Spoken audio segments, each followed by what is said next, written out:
As we'll begin. Okay, welcome to the council meeting, April 13th. We're going to have a closed session at the start of tonight's meeting, which we'll be in shortly. And then we will go back to open session at about 7 p.m. So for those members of the public who have called in, after we do roll call, we will adjourn to closed session. And then at 7 p.m. we'll come back and we'll take oral communications then, along with continuing with the rest of our agenda. So let's start the meeting with a roll call, please. Carrie, who is sitting in for our town clerk since we temporarily do not have one. Go ahead, Carrie. Thank you, Carrie. Councilmember Derwin. Here. Councilmember Alves. Here. Vice Mayor Warnikoff. Here. Mayor Hughes. Here. And Councilmember Richards is not attending today. Okay, thank you. So with that, we will adjourn to closed session for our annual discussion of the town manager's performance evaluation. So if you are a member of the public, you should be able to join back with the same Zoom link at 7 p.m. We are temporarily, though, going to kick you out of the meeting and lock it so we can have a closed session. So we'll see you back at 7. All right.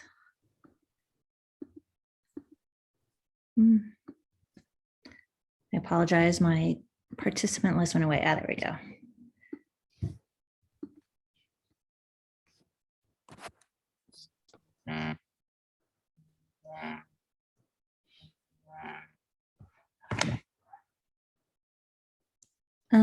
I apologize. I'm waiting for the attendees to go out and then I'm going to turn off the recording.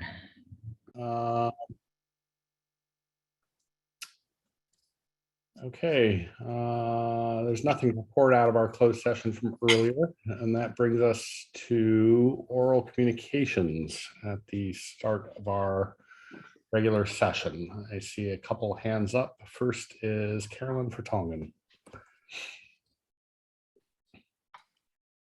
Hold on, Carolyn. There we go. Go ahead, Karen. Hello, can you hear me? Yeah.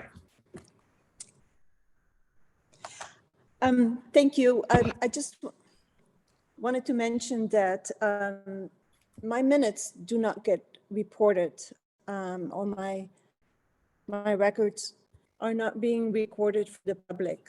So why is that not happening?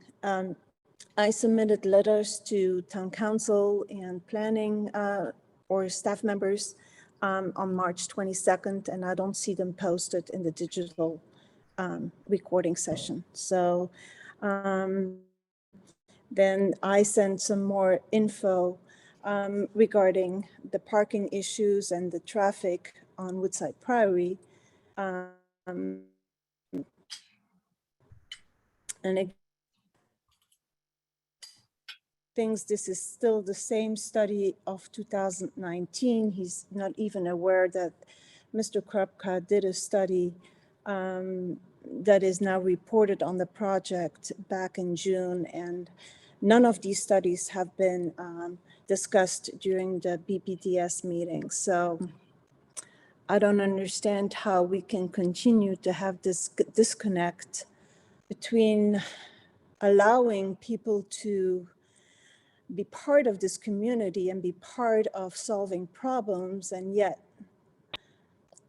none of our comments are being appreciated or not even being taken in consideration.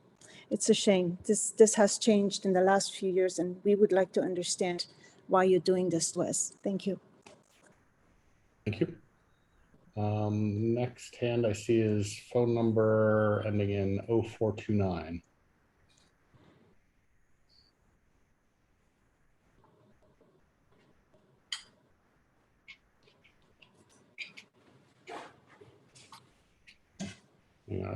Okay, you should be able to unmute at your end now.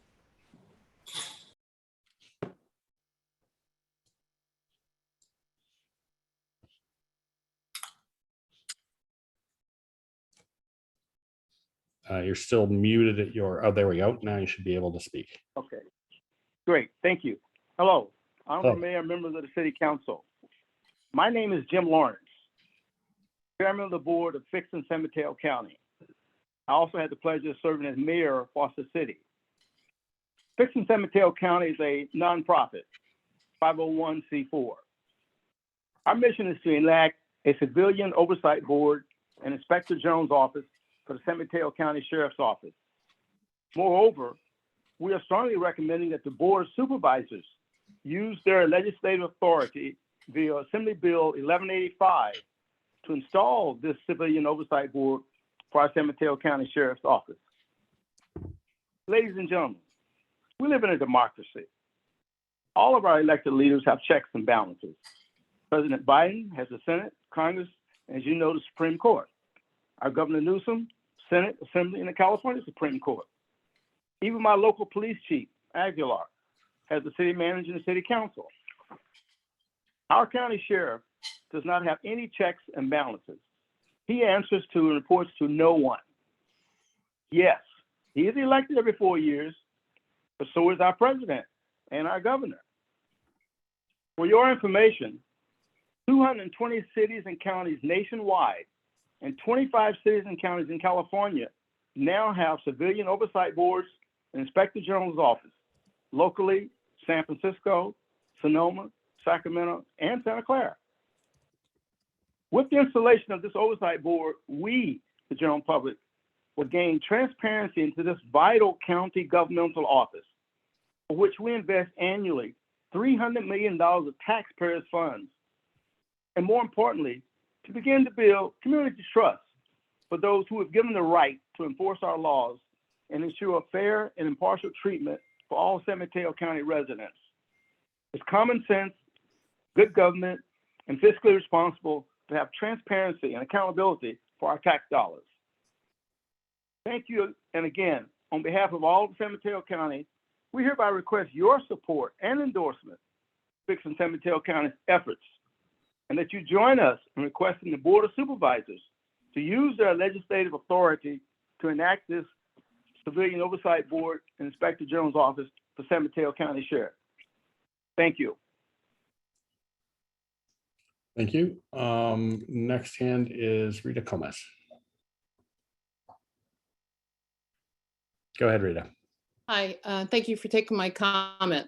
I attend many of the town meetings and some have been canceled and technically not started due to the meeting not having a quorum. Meetings such as the Bicycle Traffic Group, Wildfire Group, and a few others were unable to have meetings due to the quorum issue. Last evening, there was a race and equity meeting, which did not have a quorum, but still proceeded as an unofficial meeting, going through the agenda for over an hour. There were two discussions about the quorum issue during last night's meeting, one at the beginning of the meeting and another at the end of the meeting regarding a committee member's status. I attended the wildfire meeting last week and would like to know where I can find a clarification of what is a quorum for Portola Valley. Many town meetings have recently been canceled or not on the schedule for some time. I have sent 2 emails, one last month and one this week, to the Finance Committee to ask about the 2020 and 2021 audits that have not been done, but have not heard back from anyone. And the minutes for that particular committee, the Finance Committee, have not been updated for some time, as for quite a few other committees. I'm concerned about the Portola Valley audit status, since many communities are now doing their audits. And with all the COVID monies, the PPE monies and other funds, there's been some issues that have been caught in those recent audits. And so I do have a personal concern for these. Who should I contact about these issues? And I would really like to have clarification on the quorum, because I was at that wildfire meeting last week on the 5th, and I heard one thing about the number of people that are on that committee count against how many people make a quorum, even if there's empty slots on that particular committee. But then last night there was not clear, so I'm not sure if there's a place in the handbook that might state that, but what I heard last week at that wildfire committee was for Mayor Hughes and our attorney, Cara Silver. So it's, if there was some place where I could read it or other people can read it, it would make things clearer, but really would like to know about the audit. And I seem like I've been asking for that particular issue for a long time. So thank you for taking my questions, Rita and Westridge. Thank you. Thank you, Rita. Jeremy, I see your hand is up. Did you want to address that now? I've got two more people with their hands up from the public as well. Yeah, if you don't mind, Mr. Mayor, I can address, I think, a couple issues very quickly here. I was made aware today that the meeting where the Race and Equity Committee did go on without a quorum. The practice of the town is to, when a quorum is not reached, for the meeting to end. And I've asked the town attorney as of today to send out a reminder to council members, committee members, and the like to remind them of that. I have responded a few times related to the audit. I'm happy to do again tonight. As I've said a few times in this meeting, the 1920 audit was unfortunately delayed for a variety of reasons, partially due to the inability of our auditing firm to be available at the times that we were available. We also had essentially one staff member operating the finance department for some time. We've had multiple conversations with our auditor. We're expecting them to actually be in office in about 2 weeks for the 1920.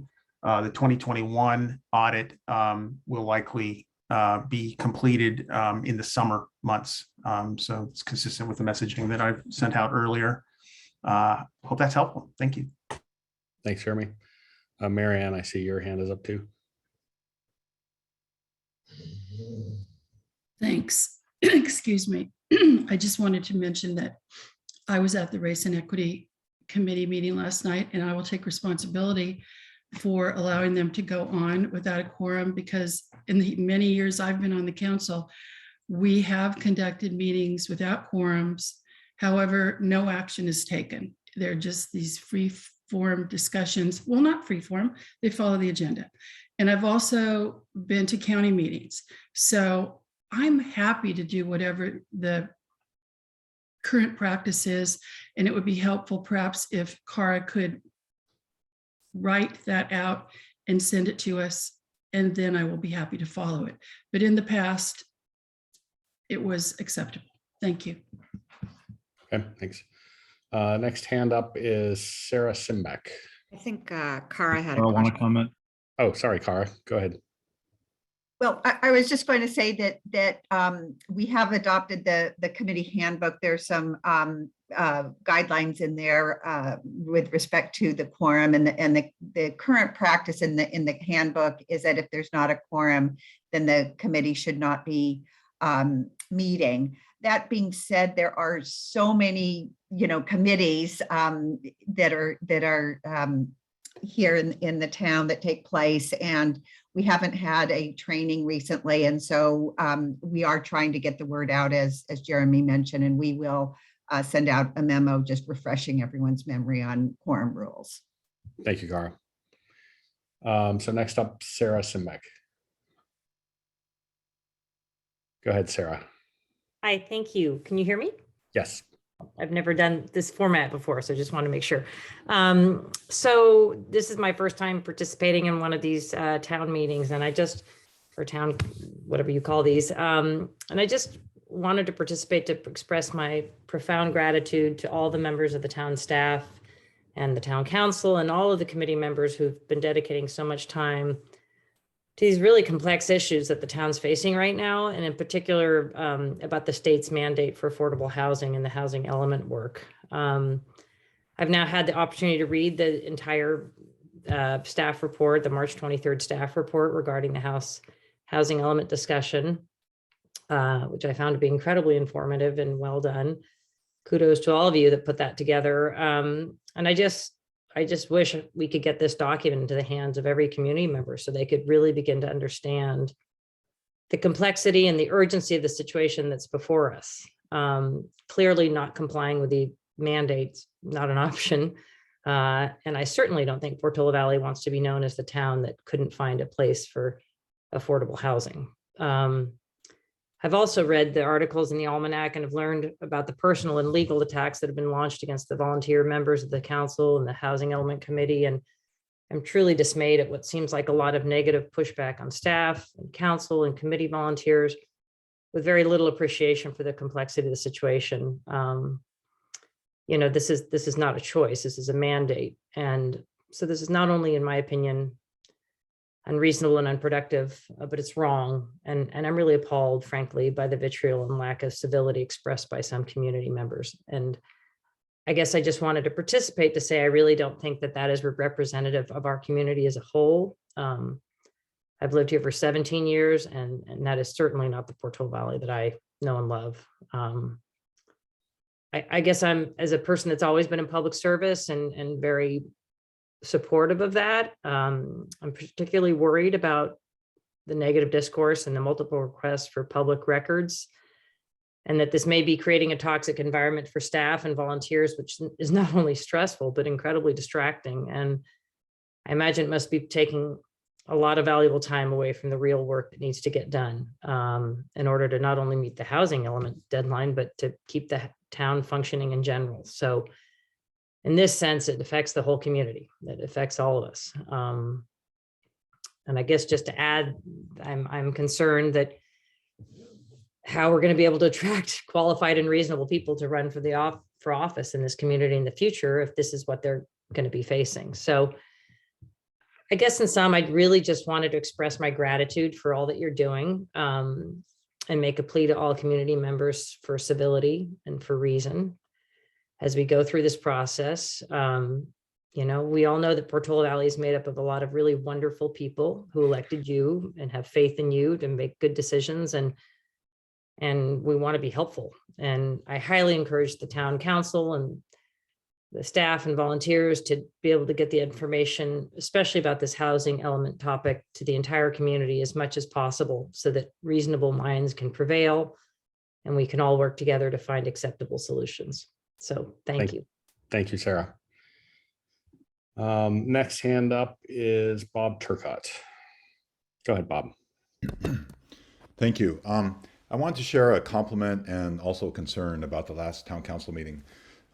First, thank you to Councilmember Richard for sharing his memories of life in Portola Valley as a child and young adult. I was transported, and I'm sure I wasn't the only one. I hope going forward, to the extent there are opportunities, council members will similarly share their experiences and perspectives beyond the details of the particular agenda items. Regarding my concern, at the last council meeting, the agenda packet included a letter from the chairs of 3 safety committees asking the council to approve the formation of a subcommittee staffed by members from each committee to participate in the revision of the safety element, which has been underway for 8 months. I commented on the letter advocating for such resident participation, especially after residents were excluded from the preparation of the FEMA hazard mitigation plan, which grossly understated our wildfire risk. After I spoke, the mayor indicated that although the issue was not on the agenda, the letter was included in the council digest, which was agenda item 17, the last agenda item of the evening, and asked that residents hold their comments about the letter until then. Dale Fowl, the chair of the Emergency Preparedness Committee, was called on after me, and in deference to the mayor's request, he indicated that he would hold his comments until item 17 came up. I remained on the call in order to hear the discussion about that item, which was finally reached close to midnight, as I recall. Though the chair of the Emergency Preparedness Committee tried to speak at that time, he wasn't allowed to. There was also silence from the council regarding the request of the letter. As I understand it, the Brown Act mandates that residents be given an opportunity to address each item on the agenda. The fact that the chair of the Emergency Preparedness Committee was prevented from speaking seems to me to be a violation of the Brown Act. It seems to me that there are potentially First Amendment issues here as well. Was this a one-time fluke, or was this approach viewed as valid and reasonable by the council? Is there a mechanism by which residents can get clarification of council policy regarding questions such as these?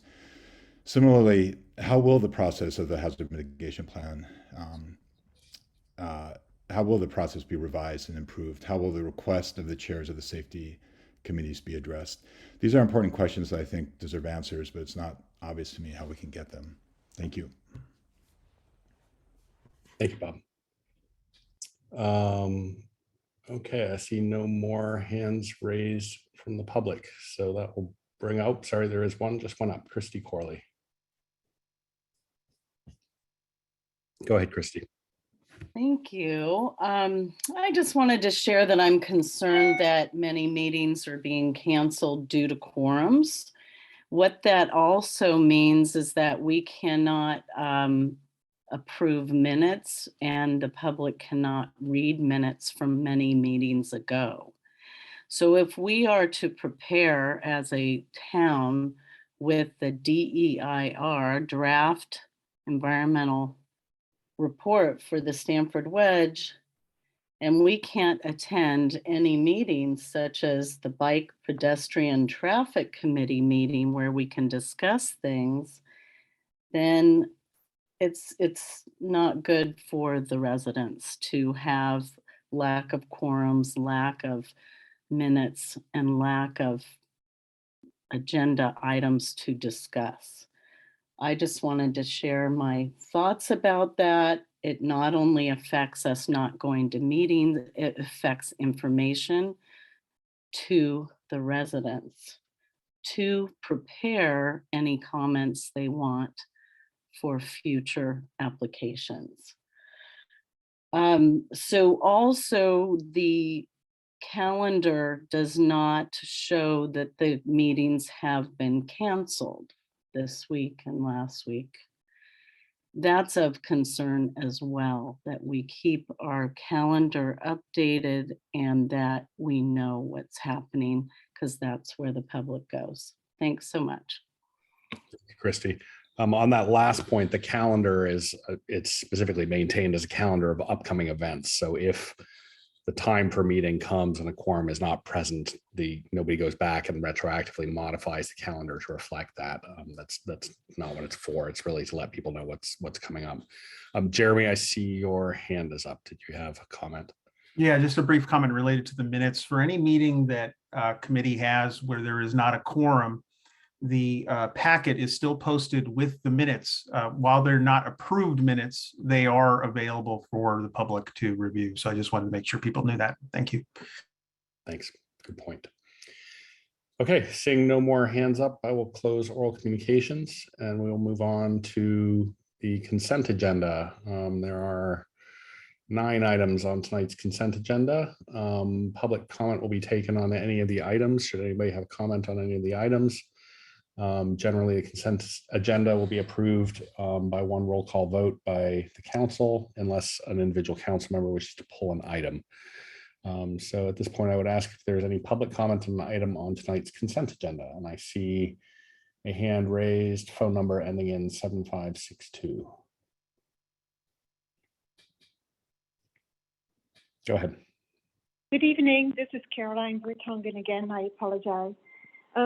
I have questions regarding item 10. I only got a notification that about this item or about this agenda yesterday, and I'm usually on the regular list to get all notices. I was looking through the documents that were attached starting at 113. And it looks like that map does not indicate the address that is presented, the 104 and 102 Gambetta Lane. I see that parcel number 3, that is, you access that via Nathorst. So I don't understand how this map would be relevant to the proposed agreement for the 2 of 6 apartments and then the 102 Gambetta Lane. Like I had mentioned earlier, we still have an amended CUP from December 15th that is not fully, it was approved, but there were conditions. So we cannot appeal a project if we don't know what the conditions are. And many of you have seen the emails that I sent. it's kind of frustrating when we have a bicycle, pedestrian, and traffic safety committee that is not even involved in all of it. Same with the Neely project. It was said that that project, but anyway, that's another topic. I want to stay on number 10. We need to be able to research all that information about the deed restrictions. I believe that whole community above the Priory is part of the Martinez land, part of that ranch that was built in the 1800s. So that's why I hope that you will pull it off the agenda and give us more clarifications, and at least make sure that all the neighbors of that area, because if indeed those affordable housings are built on that parcel, then it's, it will affect several people. Thank you. Thank you. Okay, I see no more hands raised for the consent agenda. Would any council member like to pull an item from the consent agenda? Or make a motion?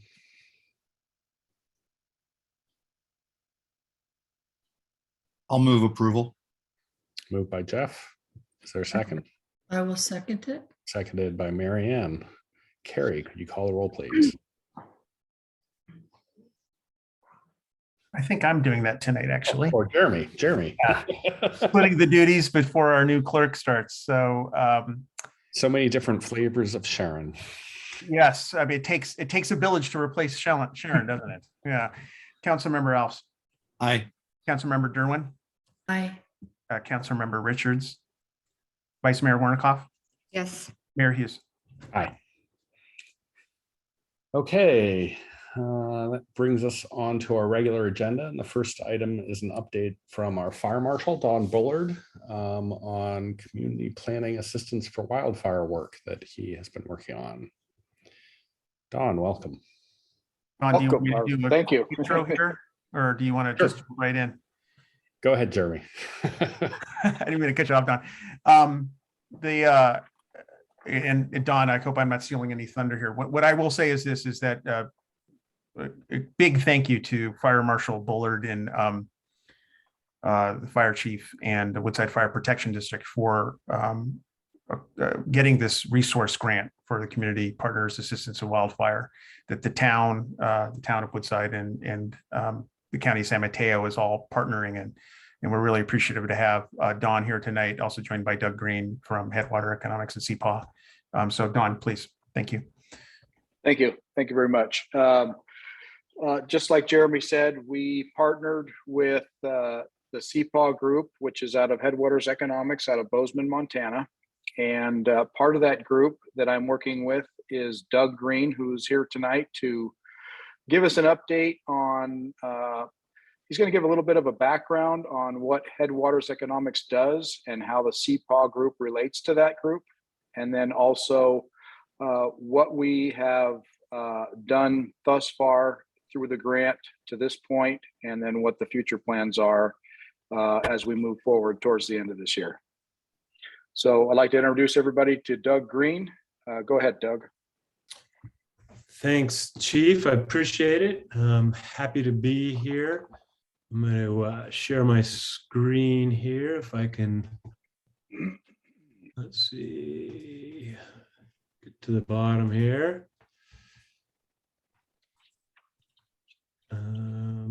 Okay, and can everyone see that? Nope, not yet. Okay, well, let's see here. Let's try that again. Share screen.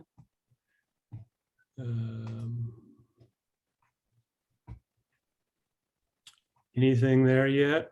Nothing, huh? No. Doug, do you want to shoot me an email with the PowerPoint and I can drive it for you, Doug? Yeah, was that Jeremy? That's Jeremy. Yeah. Yeah, let me try this real quick. I did it earlier and it seemed to work fine. If I hit share screen, why isn't it? Okay, yeah, I'll send you, Jeremy. Sorry about that, everybody. It worked about 20 minutes ago. Let me do this. Jeremy.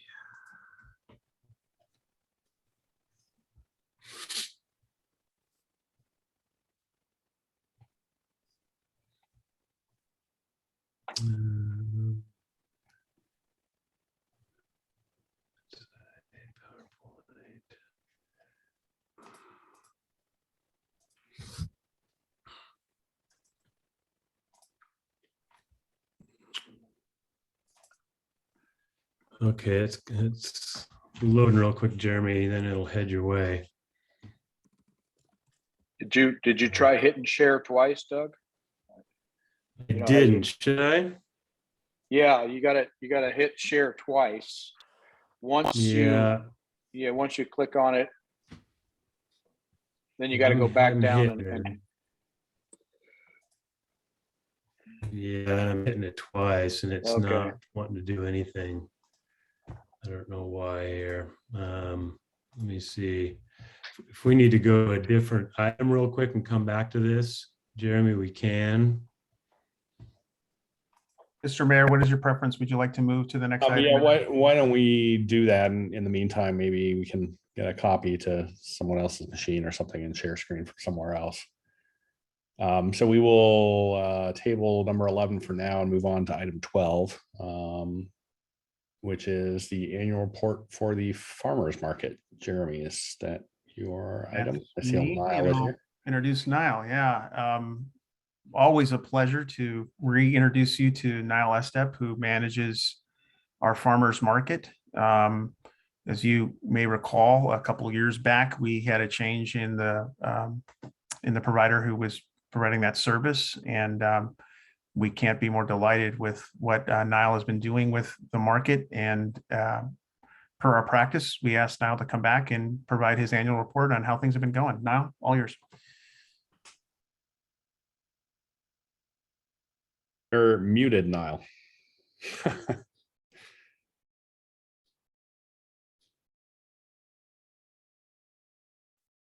There we go.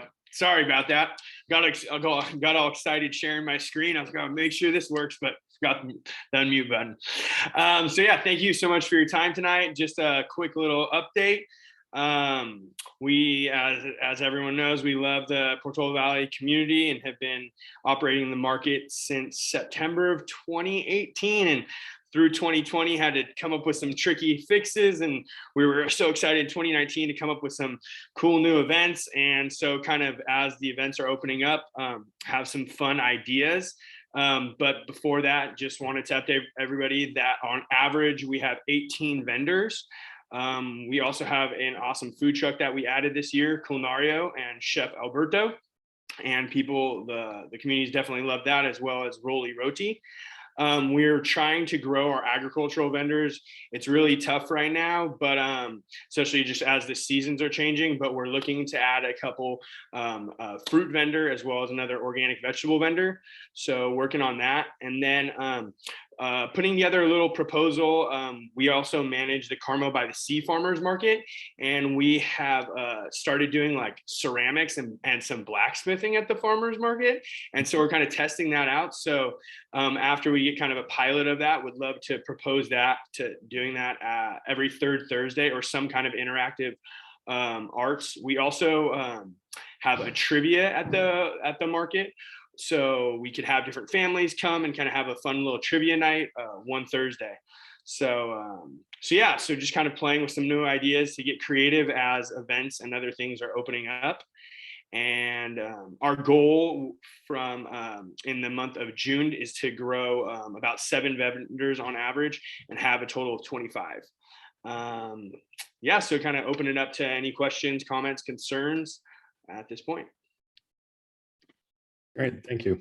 Mr. Mayor, if I can, just as a reminder of how important the partnership with the farmers market was in the first year of COVID, what the farmers market was able to provide to the residents of the town was pretty extraordinary. And I think we're all pretty proud of that effort. And I'm never going to get tired of thanking Niall for going the extra mile to make that happen for all of us. Thank you, Noel. Yeah, thank you very much. And yeah, we just finished our program. We actually piloted at first with Portola Valley. It was the Safe Market, the sanitary allocation of food essentials, where we would do a drive-through farmers market.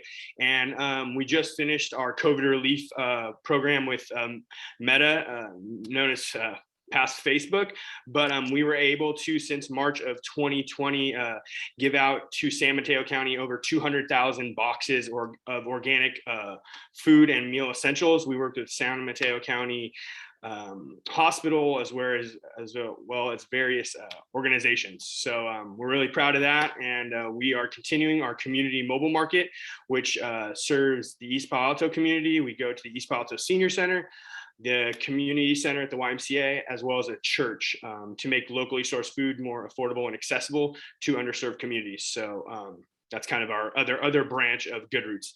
But to finish off, we do love the Portola Valley community and are honored and privileged to host the market there as well. Thanks. Any council member comments or questions? Jeff. Yeah, I just want to thank you for your continued great work with the market. It's great to, I mean, it's amazing that it's kept up, and I see good traffic there every week. I trust that the vendors are getting enough traffic to keep them kind of up above water. And thank you. Keep up the good work. Thank you very much. Marianne? Hi, Niall.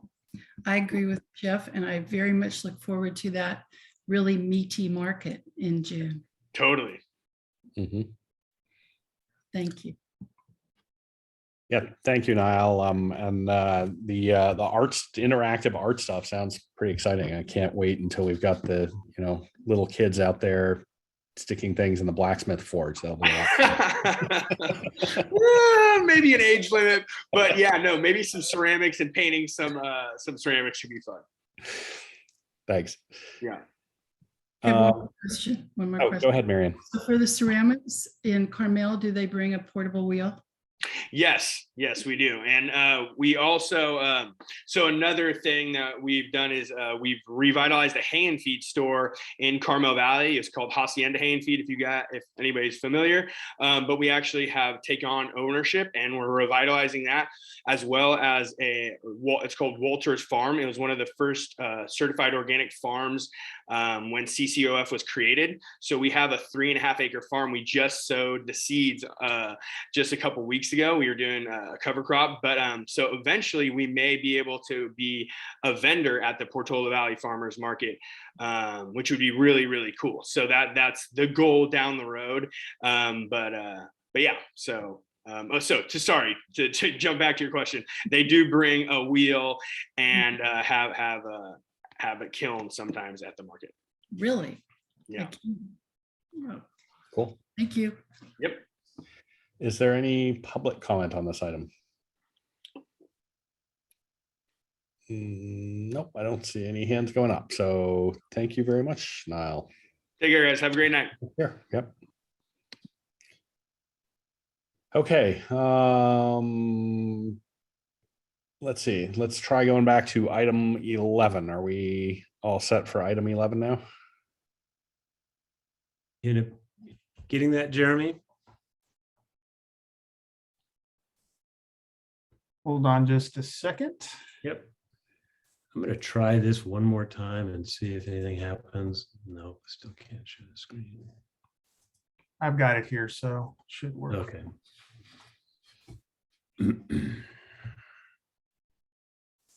And just tell me when you want me to move to the next slide.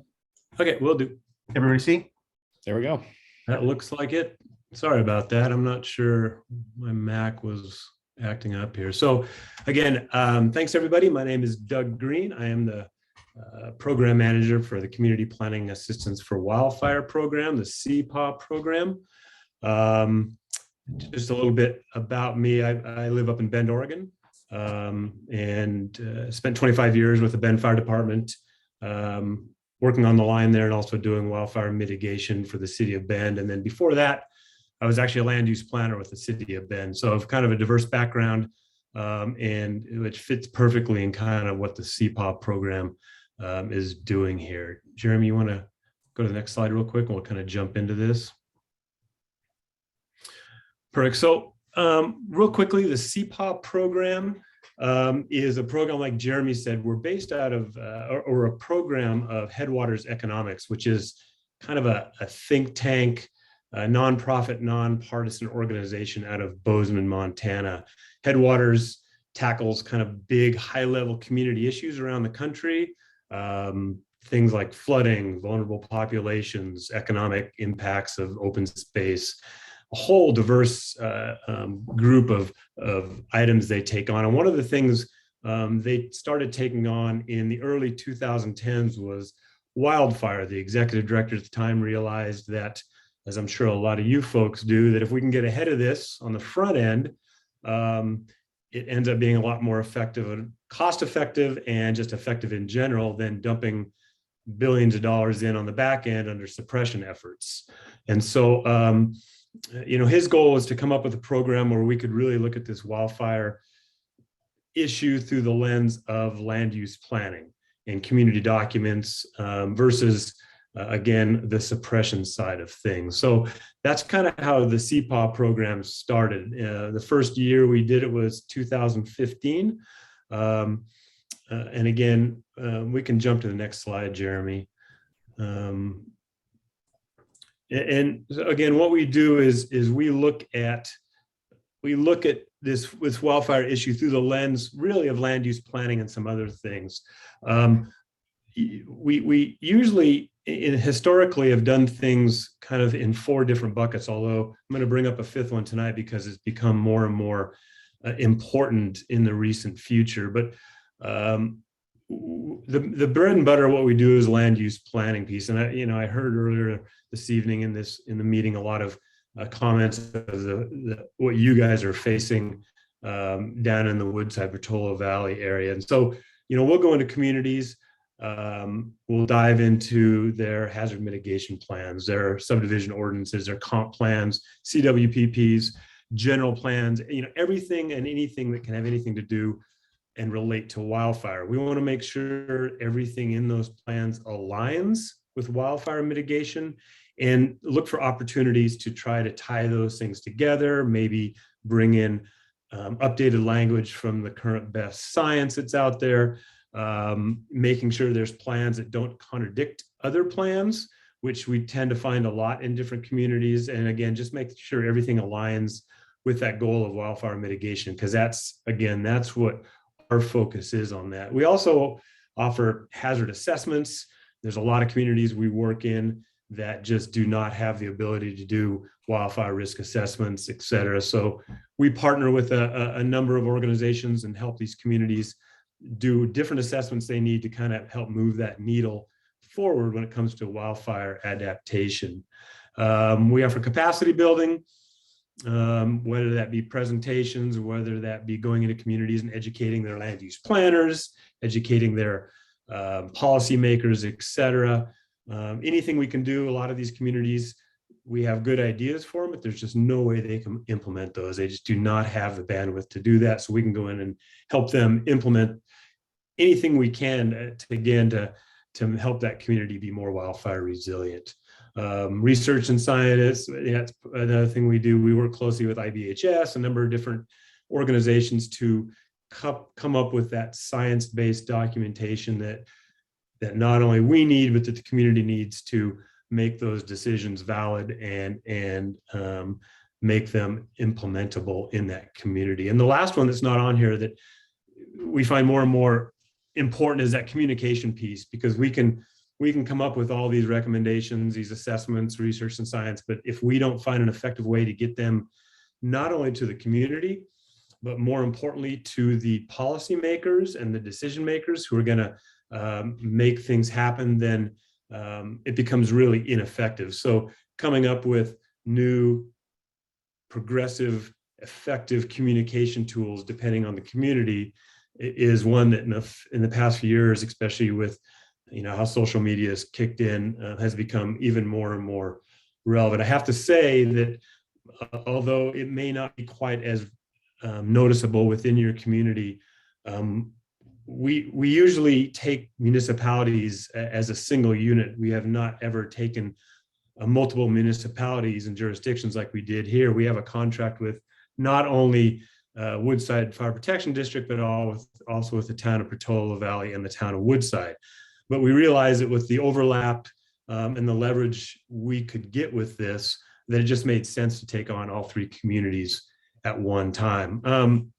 Super exciting on our end, because again, not only does your leadership between Chief Bullard and Jeremy and other people we've worked with down there have a tremendous amount of education when it comes to wildfire and passion and drive to get things done, which is pretty impressive on our end. And I'm not saying that because we need the work, because we've already got an MOU signed, but it's pretty impressive, their dedication down there. But also the community down there is amazingly educated and passionate about the wildfire issue. And I understand why, but we've worked in a lot of communities around the country, and it's exciting to work down there because we're finding things down there that we can take to other communities that will make a huge difference there. So, this has been a big project for us. You can go to the next slide, Jeremy, if you want.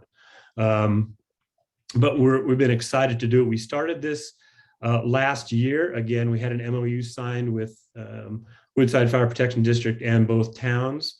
This map is kind of outdated. It shows some of the communities. We worked with over 80 communities so far around the country. As you can imagine, most of them in the West Coast and the Rockies, but we have worked with some communities in the Midwest and the East Coast. One thing that's important to note is that we are free of charge to the community. We are completely funded through the Forest Service. They are starting to understand the importance of, again, working on the front end of this instead of just money on the suppression side of this. So they understand the importance of trying to make a difference in the built environment, not necessarily forest treatment. So they fund us 100%. So we can go work in communities like your community, and even tiny little communities in, Eastern Colorado free of charge for what we do for them. So you can, next slide, Jeremy, if you would. So that's basically the CPAW program in a nutshell. Like I said, we got contacted by all three communities. They applied together. And after a lot of conversation with our team, we decided that it would be an exciting opportunity to take on all three communities, even though there's a lot going on there, but kind of looking at Woodside Fire Protection District being the umbrella over this, and that two communities below them kind of being under that umbrella, even though, as you know, in some of the communities, there's more restrictions there than there is in the district itself, but it all kind of works together and supports each other on this. Next slide, Jeremy. I'm going to kind of go over really quick what we are doing in your community. It's going to be fairly high level because we are just diving into the meat of this. As you can imagine, it's extremely complicated, especially in California. It's its own kind of monster in itself when it comes to regulations, and as you guys all are well aware. So I'm going to kind of give you a high level view of what we are looking at doing. This is probably going to take a while longer before we come up with recommendations, suggestions. I mean, we're not looking at a magic silver bullet that's going to fix everything, as you can imagine, but we end up coming up with recommendations that we offer to the community. There's not requirements on any of this. It's recommendations that the community can take, and we can help implement what they want to do. Our biggest push on this is coming up with a broad community wildfire resiliency strategy, something that blends and supports everything that Woodside Fire Protection District and the town of Portola Valley, town of Woodside is already doing, kind of blending that into a single big resiliency strategy that holds everything underneath it. So again, we can leverage that against itself to move things forward. Part of that is inventorying, and some of this is complete already, but doing some inventorying of the best practices that are already happening on the ground there, seeing what you guys are already doing, what's successful, what's not, and kind of giving us a foundation of where we need to start. Also looking at best practices from other communities around the country that are comparable to your community, to seeing if there's other things we can implement or that may be effective in your community that are working in other places. Again, the big broad strategy here is to kind of come up with something that that works for the entire community, that supports each other, that we know isn't working against other parts of the community, providing that land use planning recommendation language and broadening the networks. You can go to the next slide, Jeremy, that can support your community and the leaders within there. Again, a piece of that's this communication strategy, making sure that there's cohesion and coordination between all the different departments, the towns, the district, making sure there's no loopholes there, and making sure that we can find any opportunities to help those departments work closer together, because it's amazing how many times we go into these communities and find somebody's not talking to somebody else, but they should be. And so that's a big part of what we do, come up with flow charts, et cetera, to help these communities work better with each other. Again, outreach materials. I'm not going to go through this too deep. I know I don't have very much time here. I don't want to dive in the weeds here, but really just come up with materials and outreach stuff that bolster community-wide awareness from the department leaders to not only the homeowners, but all the way up to the policymakers. You can go to the next one, Jeremy. Again, the land use planning piece of this, and again, this is really complicated, as you know, and this is pretty simplified in this quick slide, but providing model language and code templates for the different community plans. Again, I think in this, we've already talked about the safety element of the general plan. There's a lot of pieces on this, but making sure that not only we have language in there that makes sense, but that's based on the most current scientific studies that are out there, and that also supports language and that are within other plans in the community. Again, assisting the goals of your local community, the Portola Valley Wildfire Preparedness Committee, et cetera. Looking at design guidelines within that community and do general updates, community plans and zoning code language. Again, we come up with recommendations. We see what's going to be palatable in your community and what's not, and hopefully helping implement those. Jeremy, next slide.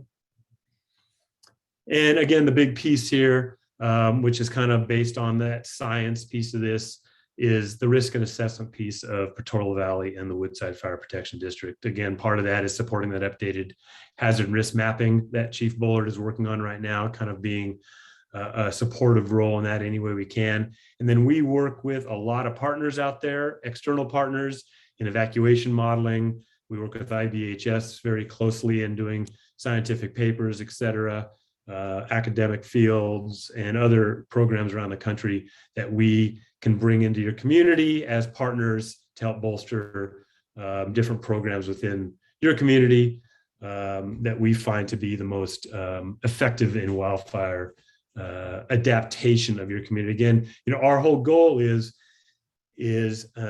understanding that this isn't a wildfire issue, it is a structural ignition issue. And if we can find ways to keep homes from burning down, then we don't lose communities and we don't have that economic and personal impact to communities, because the wildfire issue in itself is not gonna ever go away. So if we can keep communities from burning down, that is our goal. So we look at the built environment only and find ways to mitigate that. Next slide, Jeremy. That's just my information. Next slide, Jeremy. If anyone needs to get a hold of me, if you have questions, concerns, comments on ways we should be moving forward, you can get a hold of me through Headwaters Economics or through Jeremy or Chief Bullard has my contact information as well.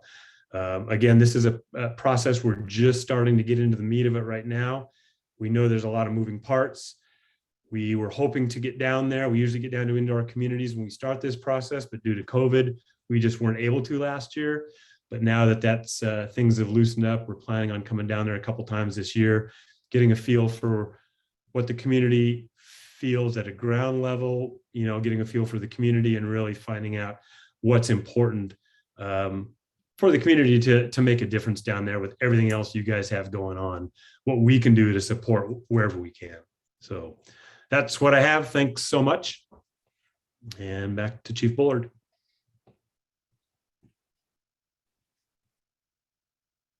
Thank you, Doug. That was a great job. Thank you. Excellent presentation. Just to follow up with what Doug said, I am, as you all know, working on the hazard and risk assessment to identify the very high, the high, and the moderate fire severity zones within the district.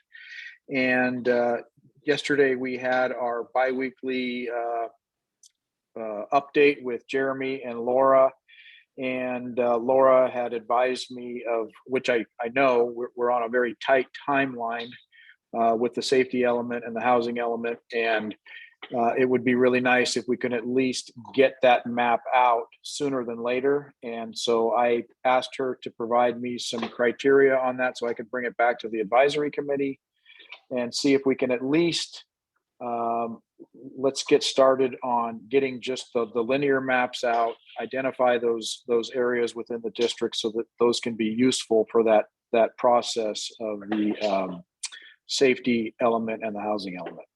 So that's in the works right now, and hopefully we can speed that process up and at least get that portion of it out. And then we can, develop this platform so that later on we can lay other layers on top of that and improve and make future updates. And that's all I have from the fire district. Thank you, everyone. Thank you, Don. Are there any council questions? Sarah. Yeah, my question for Doug and for Don, is there anything that you guys can share about the timeline for the overall CPAW? It sounds kind of like it's an engagement, it's a project. Looking at all those things that you shared on your slides. So starting now, do you have a sense, given how these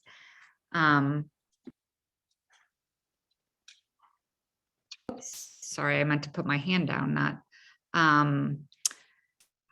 how long that might take? Yeah, Sarah, I can kind of jump in on that.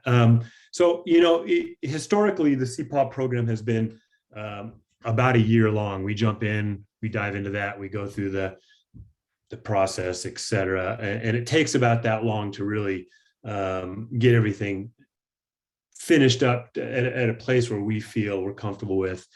I think, and talking with Chief Bullard and talking with Jeremy, there's so many things moving so fast down in your jurisdiction. It's just unbelievable, all the hoops you guys have to jump through down there. We're going to try to get our major work done here by, we're hoping, July-ish. It's not going to be complete. We may not have all the recommendations. We may not have everything.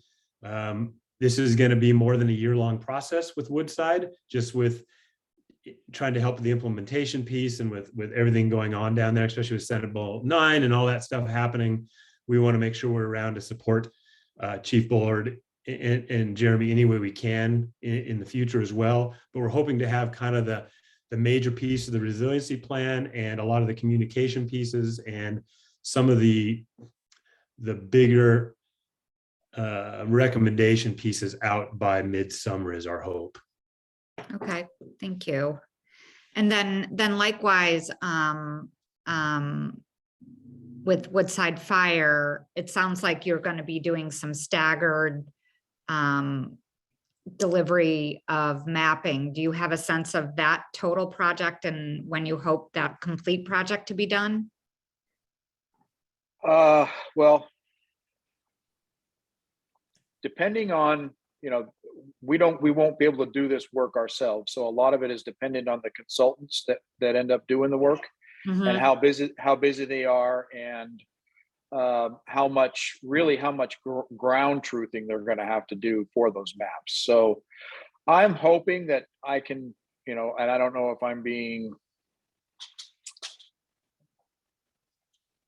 I don't know if it's going to be realistic or not, but I'm hoping for maybe August to get those maps, the first version of those maps out.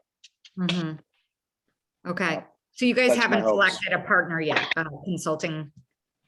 No, that's coming soon in the next couple of weeks to put the RFP out. Yeah. Thank you.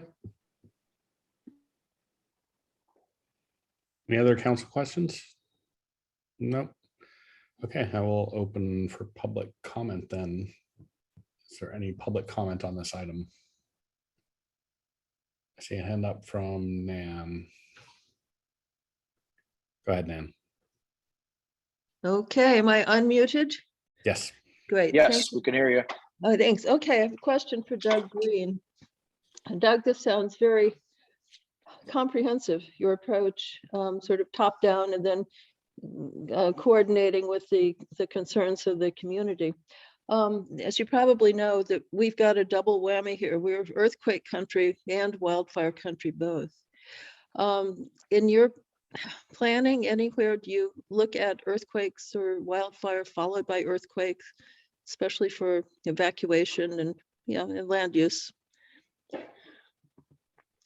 Nan, was your question, do we consider earthquakes as part of our resiliency planning piece? Is that what your question is? Oh, well, yes, I hadn't put it quite so well, but yes, basically the question. Yeah. Yeah,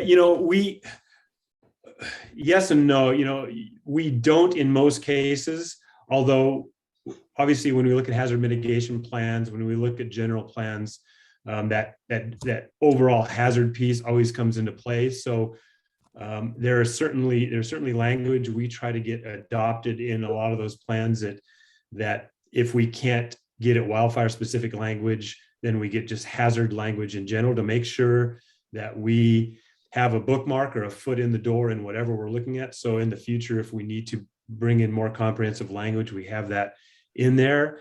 We do also do some work with post hazard assessments and post hazard evaluations, which again, with the earthquake piece comes into play. You're not to belabor this, but the community down there, not only with wildfire, but with the earthquake and with the potential climate change and the sea level rise, et cetera. There's a lot of pieces down there. And so, although our focus is wildfire, we are trying to get input from other stakeholders where we can make sure we support that as well in anything we do in our recommendations and language.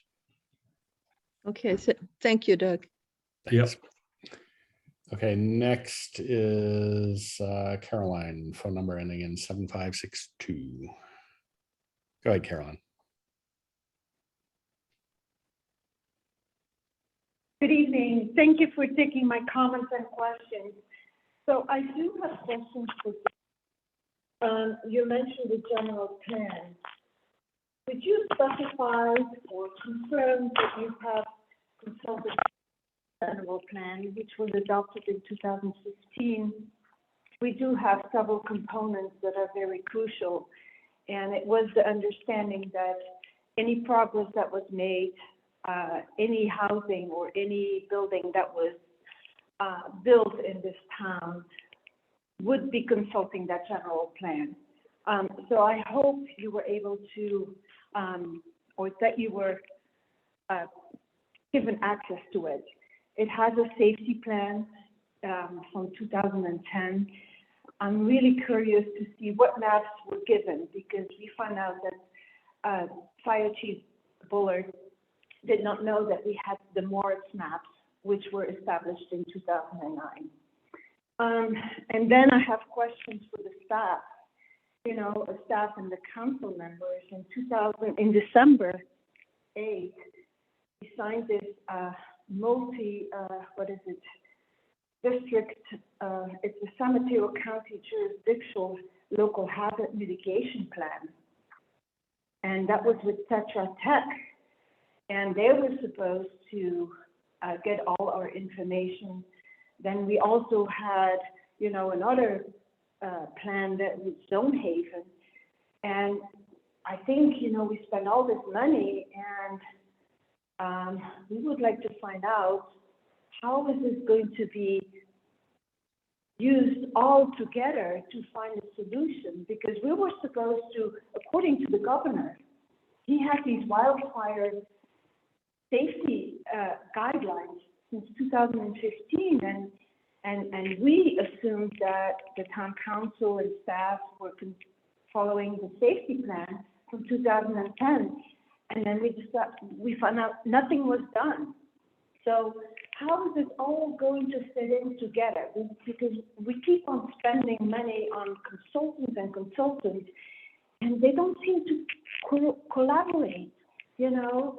I had the chief on my property 2 years ago and find out that the map that he was using was not even reflecting the actual parcel map that is recorded in San Mateo County. So it's very frustrating. It's also sad that a lot of taxpayers' money, you say that it's for free, but somehow I'm sure that the taxpayers are paying for this program. We want to make sure that our town is safe. And I hope that you find some collaborative engagement with all the parties involved to finally find a resolution. So thank you so much for taking my comments and my questions, which hopefully will be answered tonight. Thank you. Thank you, Carolyn. Doug, Don, there was a lot in there. I don't know if you want to try and briefly tonight or follow up with Carolyn by email or something afterwards. There's a lot of information to digest there, and really we're here to discuss the CPAW program tonight and give you an update on that. So those questions will have to be answered at a later date. So okay, thank you, Don. Okay, I see no more hands up from the public. So thank you both, Doug and Don, for being here tonight and giving us that update. Very informative, and look forward to seeing all the various products that will be coming out of this over the coming months and year or so. Okay. Looks like a lot to take on, and glad you guys are working on it. All right. Thank you very much. Thanks, guys. Thank you for the opportunity. Okay, that brings us on to item 13, a request from the Race and Equity Committee about the Town Seal project. Who is presenting this item? Kim, are you presenting it, or is there Jeremy? Are you doing a little intro? I'm gonna hand it right over to Kim. You're in better hands than me presenting this. So Kim, all yours. Go ahead, Kim. Okay. I don't have a presentation planned. I submitted the letter. And would you like me to go over that letter? Yeah, I think that would be good for any member of the public who's watching who hasn't read the letter. Just give us kind of the highlights and what you'd like us to set up for you. Yeah. At the town picnic, when we had our table, we set up a poster of our current town seal, and we engaged the community in what the town seal represented for them, and how that fit with what they saw the values being of Portola Valley today. And we got a lot of great feedback, and it was a chance to get into dialogue with people about, a concrete issue related to race and equity. So what we thought we would do is take on this project. The project is not intended to focus on, hey, this town seal should be changed, and that's our recommendation. We will have a recommendation at the end of the project, but we thought that this would be a good opportunity to engage the community in a dialogue about what do we do when we have sort of these problematic historical symbols? Do we just cancel them? And how do we talk to each other about these political conversations that can be polarizing? And so what we want to do is engage the community in a process to improve our ability to talk with one another about differences.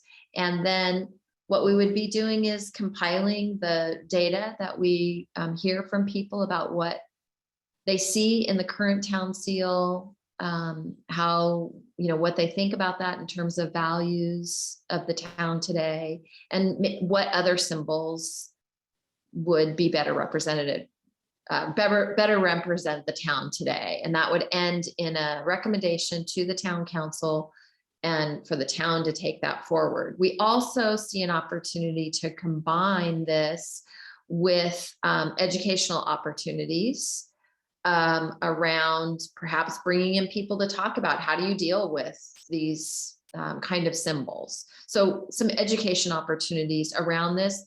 Another real opportunity is, what is the history of our town, so that we can learn more about who was Portola, what is the relationship with the town. And while we see that this may not, for example, some people have brought up, streets in the town, those names are problematic. Absolutely. But we're starting with this. And we think that it is, in a way, a low stakes kind of project to begin to engage people. I think it's better to practice skills when you're not dealing with the hottest topic, the most polarizing topic to begin with. But I think there will be enough there to engage people. And so what we're asking for is approval from the town council to move forward on this project. Thank you. Any questions from council members? I have one. Is this work that you would be doing at your Race and Equity Committee meetings, or special meetings you would have on this topic specifically? And what kind of time period are you talking about in terms of doing this over? Yeah, great questions. What we imagine is going to intact groups, for example, starting with the town staff and asking for time in their meeting. And what we've put together 2 formats.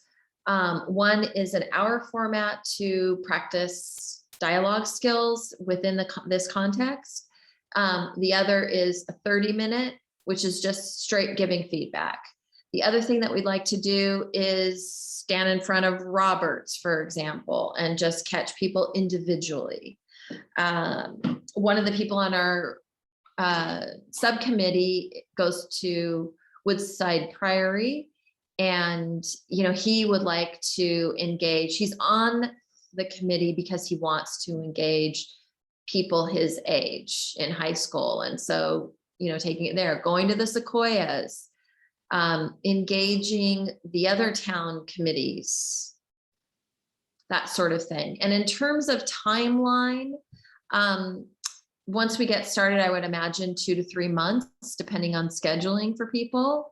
And yeah, we sort of envision this as about a year-long project between education and dialogue groups and putting the findings together and delivering that. Okay, Marianne. Hi, Kim. Thank you so much for coming. And what resources do you need from the town? In terms, do you need any staff help? Do you need any actual funding? I think time is what we need. So we are going to do this with the people on our, we're not engaging any outside consultants. We're doing this within our resources. And so we have not anticipated at this point. One thing we had thought about is getting some T-shirts made that have the town seal on them. A lot of people are not aware of the town seal. We did have an interesting, one of our committee members was sort of like, well, I don't know if this is the most important thing. And then the next month he reported in that he had coffee with somebody who's wearing the sweatshirt with the town seal on it, saying, hey, what are you guys going to deal with this? So maybe something small like that, just to make it more visible. I think the most visible place I see it is on the car. The leaf. Right. Big. But other than that, at this point, I don't anticipate that we'll need funding. To bring in education resources, yes, but we haven't identified that yet. And what we're hoping in the process of gathering feedback and engaging people is we'll hear from people about what are they interested in learning about. We hope that the process of engaging people will create interest in learning more about our town history, for example. And so then when we have these offerings, that they'll be connected. But we haven't gotten there and yet knowing what that slate of offerings would be, but that would be a place I could imagine that we would need some funding. Thank you. Any other questions? No. Okay, I will open public comment on this item then. Is there any public comment? Nope, I see no hands raised. Jeremy.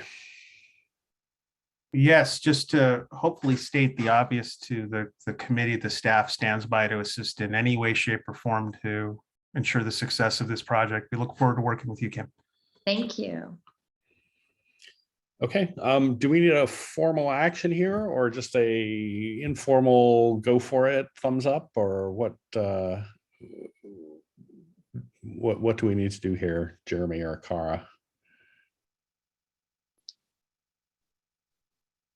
So, I think that it's fine just to take a vote to support the recommendation from the committee to go forward. Okay, thanks. Is there any more discussion or is somebody ready to make a motion to that effect? Marianne. Make a motion. Moved by Marianne. I'll second. Seconded by Sarah. Jeremy, could you call the roll, please? Councilmember Alves. Aye. Councilmember Derwin. Aye. Councilmember Richards. Vice Mayor Warnikoff. Yes. Mayor Hughes. Aye. Thank you very much, Kim, and good luck with the project. Thanks so much. Yay. Okay, that brings us on to item 14, presentation by Howard, our Public Works Director, with an overview of what's going on in the Public Works Department these days. Howard. Thank you. I'm going to start my slideshow here first. And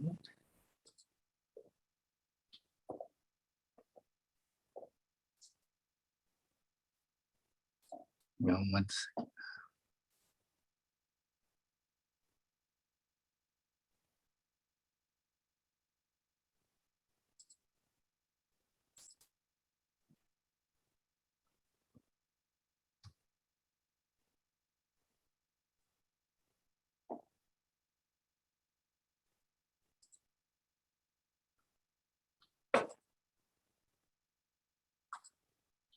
Okay.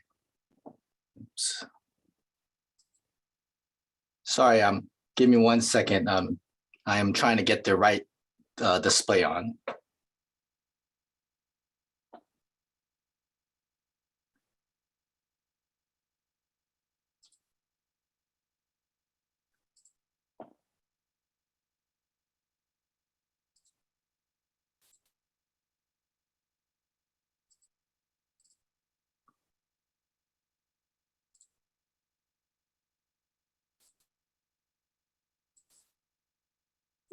Okay, sorry about that. Can everyone see my first slide? Yep. Okay. So good evening, Mayor and members of the Town Council. My name is Howard Young. I'm the town's Public Works Director with the town. Tonight, I'm here to present a Public Works Department overview. So what is it that the town's Public Works Department does? In summary, we build, maintain, operate all the town's infrastructure and land and provide engineering review services for the building, site development, building and site development, and the right-of-way also as in encroachment permits. So I also want to note that this is the first time in 20 years that I have done this. So I'm really, really happy to do this. There are a lot of duties here that I'm trying to summarize, and it is 28 slides, mostly pictures to make it interesting.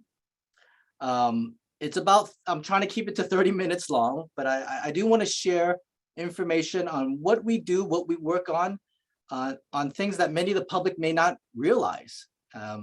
So it was actually a longer presentation, but I try to limit it down. So the presentation overview.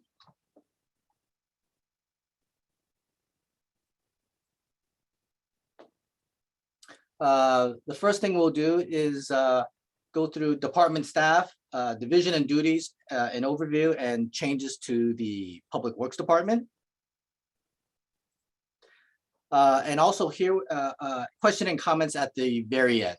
So also here today, the first thing I want to do is talk about the Public Works team and staff.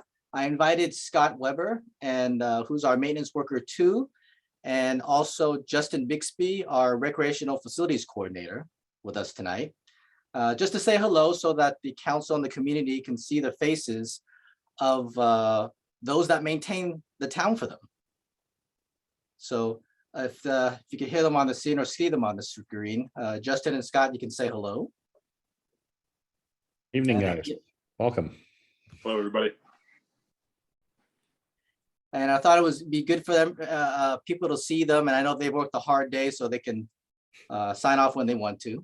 But this is the team that maintains your infrastructure, land, and engineering services. These are the folks interacting with the entire population and its visitors. You know, your 1,500 homes, 4,500 residents, and all the bicyclists and people that come use our town center. These are the folks that continue services through the COVID pandemic also.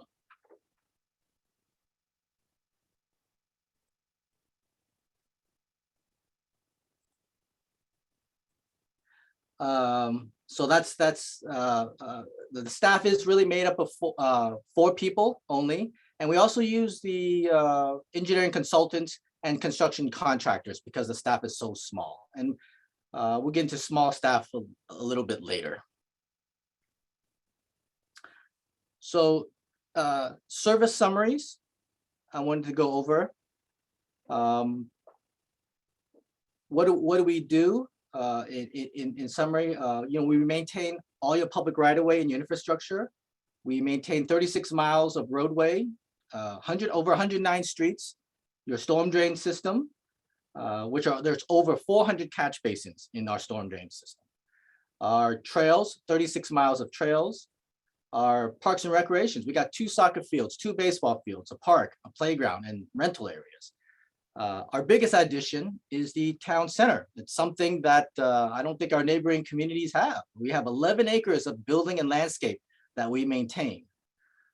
We have open space and town lots that we maintain. We'll get into that later. It's 30 lots that we own. Once again, we provide engineering services in private site development, encroachment permits and capital improvement programs. We work with all the committees, and I'll go through that also. Once again, we interact with visitors, utilities, applicants, internal staff. We deal with 100% of the population plus more, and that's something that we try to do a good job of every day. So whenever there's physical labor involved, no matter how big or small, you know, the Public Works team is involved.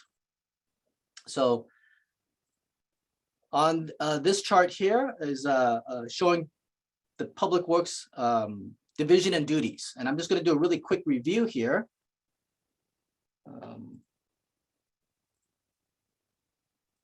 I got my laser pointer. So we have a Public Works right-of-way requests, questions, 24/7 emergencies. This ties in with the second one too, and I'll get to that. But in order to do the work that we do with the minimal staff, you know, we work with the Public Works Committee.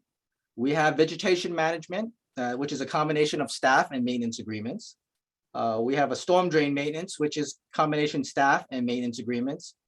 Road resurfacing and road surface maintenance, which we do. Once again, encroachment permits and coordination with utility companies. On the Public Works infrastructure and facilities maintenance, Once again, we work with committees like the Conservation Committee and the Public Works Committee and the Park and Recs Committee. We have 70% of a maintenance worker dedicated to fields, parks, open space. We have 2 maintenance workers, twos that deal with the trails and roadways. For the town center, we have 30% of a maintenance worker and 20% of the maintenance 2 workers, and maintenance contractor agreements for HVAC, solar, plumbing, and structural items. The third item here is the capital improvement program. A lot of those you've probably seen, and on the consent agenda tonight was a annual street resurfacing program, and that's something that benefits many of the residents, as they always want to know when my street's going to be resurfaced. So we deal with the Public Works Committee.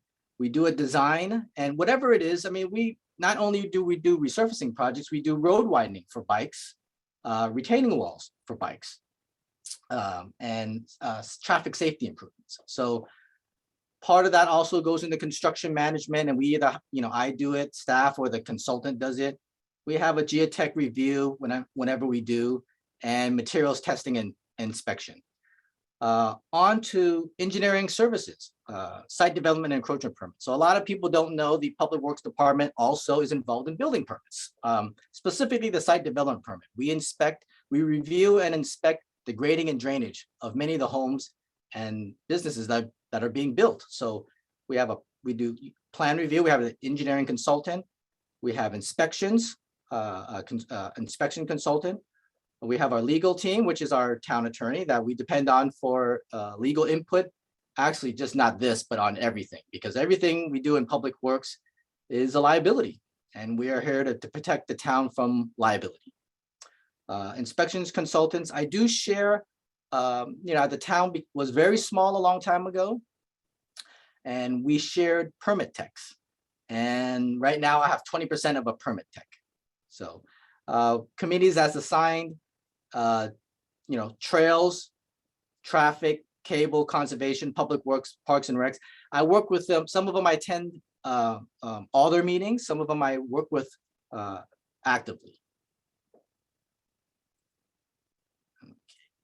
So kind of a high level, I'm going to start doing high level items of kind of what we do for the town right of way. So we maintain our roadways to state standards. And of course, we use the Caltrans manuals. We have infrastructure responsibilities weekly, monthly, quarterly, annually, 5 years, 10 years. Some of the things we do, like I mentioned, we do right-of-way tree and brush clearing of the 109 streets that we have. This includes site visibility at corners. Storm drains, we annually check each catch basin every year and check for silt and garbage. We check your roadway signs and traffic devices and see if we need to change them or not. We do emergency response during winter storms. We do risk assessment, your street sweeping, and all your maintenance requests on the PV Connect. So next here, I'm going to show some pictures of things that we do on a daily basis. Here we have cracked roadway, potholes. We do this on a daily basis. Just wanted to show the public on our trucks. You see our trucks around town. This is how much silt we bring back from our roadsides and debris that we haul back from the roadsides. We're out there, the crew's out there working every day on our roads. When we can't handle it during storms, we do hire contractors to take off mud off the side of the roads. And you can probably see here, this is after a storm, we get, landslides and boulders that come into the road also, so that we kind of assess. This is a picture of, a standard crew doing road right-of-way tree trimming. This is Scott here taking a look at, ruts after the winter time, taking a look at our trail conditions. And a lot of this work just goes unseen, just, that we're doing it on the sides of the roads and on our trails. So when we look at our culverts, of course, we do look at these inside. This is inside of one of our culverts, and you can see this one's rusted out, and we have to analyze, okay, well, how many more years does this have? And when do we replace it? And how do we replace it? Either slip lining or just opening up a trench. We also offer services for street sweeping. We street sweep twice a month on our main arterials. And we also, every quarter, sweep all the residential streets. So, and of course, our street conditions are pretty favorable and clean because we have these pelotons coming through that really like the use of our roads. And once again, this is, things that we do: inspect all the culverts in town. This is a larger culvert that we take a look into.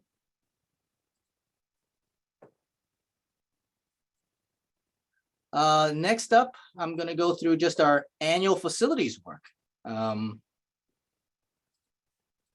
And we basically, on facilities, is things that we own. We maintained 11-acre town center buildings, playgrounds to very high standards. I think it's just something that evolved, that we went from rural to somewhat higher end rural on our playgrounds and our play fields, while still trying to continue with the rural character of the town. I mean, a lot of these things include electrical, gas, plumbing, things that we do on a daily basis that are that need addressing. Janitorial, litter pickup, event setup and support, the library building support. They've had lots of programs and visitors that we support also on the grounds. Support to other town staff. Once again, emergency response, maintenance request, and risk assessment. So here are some pictures here of the crew. When we have a styrofoam program, we end up bagging the styrofoam program here. Lights, changing the lights in the library. Sometimes that's not very easy. You got to get a lift just to get up there. To even add lights, we have to take off this wooden lattice. The tree work, you can see here, we do a lot of tree work that needs a boom lift. I show here just a community hall. Before the old community hall, we didn't have yoga or exercise class, and we didn't have to keep the floor spotless clean, but now we do. So, and of course, this is a picture here showing how many people attend our concerts. I mean, the town center is, it's a show of community involvement and resiliency. And there's a lot of people that come here and enjoy the facility. And it's good to see that. But there's a lot of background work for these things to happen. Accidents, we take care of accidents, trees falling on benches, people crashing into fences, dump trucks crashing into our property. A lot of these things most people don't see, but we take care of. The playground, we have the finest wood chips coming into our playground, and we also have very, very high-end sand that goes into our playground box that we fill. So, on the facilities here, I mean, I don't know if a lot of people know, but we have a crew picking invasive weeds here, and the Conservation Committee provides us guidance, but over 11 acres, we have crews coming here to pick invasive weeds and doing landscaping. It's a lot of work. Other work that people don't generally see is storm damage. This is an interesting photo that we got a couple of years ago of a tree branch going right through the roof. And we have regular stuff that people come and do vandalism that we fix. People break our toilets. They dump things on the side of the road. They just think we're the government and that we can just come and clean everything up. This is a slideshow here of, many people don't see our air handlers and our boilers and our solar equipment. We have these in every building that we have to maintain on a weekly basis. And of course, during COVID, we even added more filtering. Up next, I'm going to move to some high-level sports facility work. We maintain a lot of fields. I think we got more fields, I believe, than our neighbors.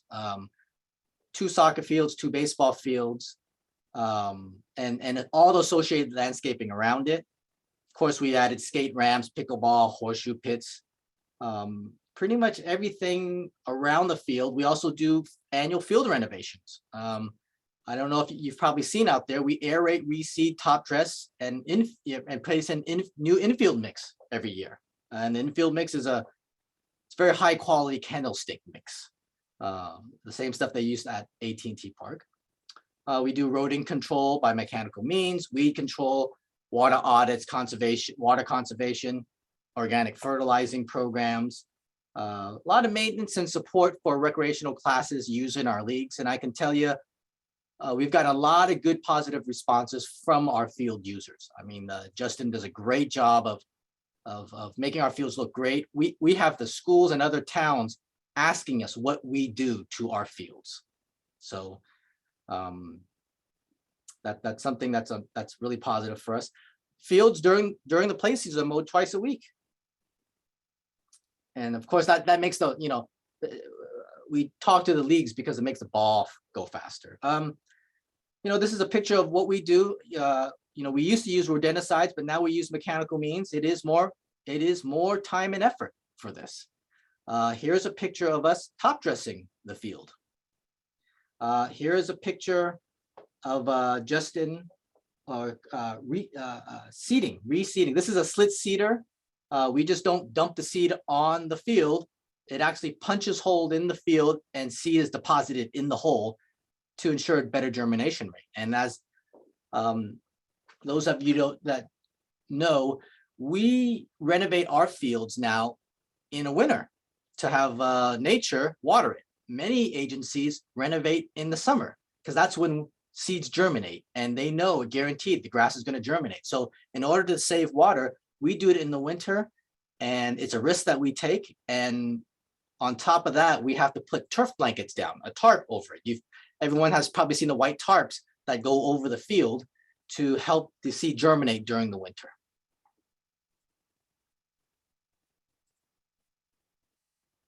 I'm just showing some slides here.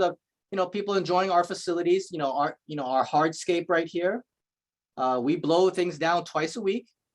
Pickleball courts, we maintain, we clean, and playground and our lawn areas are kept clean and in good condition for people to use.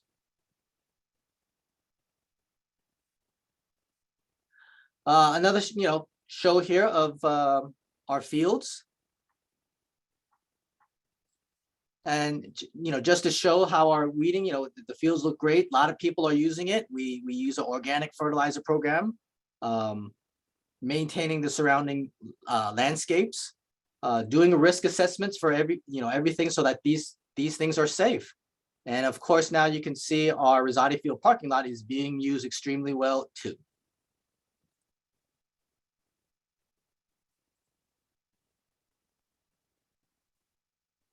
So now I'm going to move to some high-level open space and town land work that we do. We have annual mowing and fire break and upkeep and inspection of the open spaces and town land even before the Conservation Committee got involved. But recently, the Conservation Committee is analyzing each open space and coming up with an approved program for council approval to restore open spaces. And you've probably seen these at some of the meetings where you've approved certain tree removals, budgeted for weeding of these open spaces, budget for restoring some of that natural habitat with wildflowers. At Springdown, the new frog pond, the road remnant, the Ford Field open space, Triangle Park. So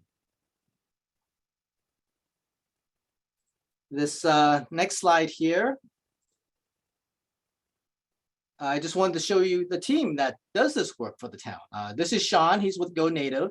In the background here, you see a lot of weed whackers, and we selectively weed whacked, 6 acres of land next to Springdown and try to avoid the wildflowers. Once again, we're picking weeds out of here, and we build ponds. We coordinate here with, Justin's coordinating here with Judy Murphy on Springdown. And our work, you can see the results of our work right here in the center. It's very picturesque. A lot of people go out to that open space and enjoy the poppies, the lupin, and the pond and the things that are going on there. This map here, it's also posted on, I believe it's posted on our website. It shows the 30 or so parcels of land that the town owns. It's a lot of land to maintain, not only as an open space, but for fire mitigation. So it's just to show the council and the community the scope that we're dealing with here. I'm going to move on to a high level look at, wildfire mitigation work. And let's see, this is a program that we started a couple of years ago, and this is great. This has been a great positive program. It's a big hit, I think, for the community. The staff manages the program and coordinates with the fire department on evaluating which streets to do. We're in our second year of the program. What is the program? You've probably seen we're basically having the fire marshal and the town staff evaluate the right-of-way and cleaning and raising the canopy in the right-of-way. And the right-of-way could extend 5 feet, 10 feet, 20 feet on either side of the road. And this is work that hasn't been done in decades, cleaning up the right-of-way. And because of the wildfire concerns, I think that we've been proactive. There hasn't been, we've cleared Portola and Alpine roads. Besides a handful of inquiries, there hasn't been any complaints, which is amazing. It truly is amazing when you do that much tree work and no one says anything about it. And I can remember a time when you limbed up a tree and many people would be calling.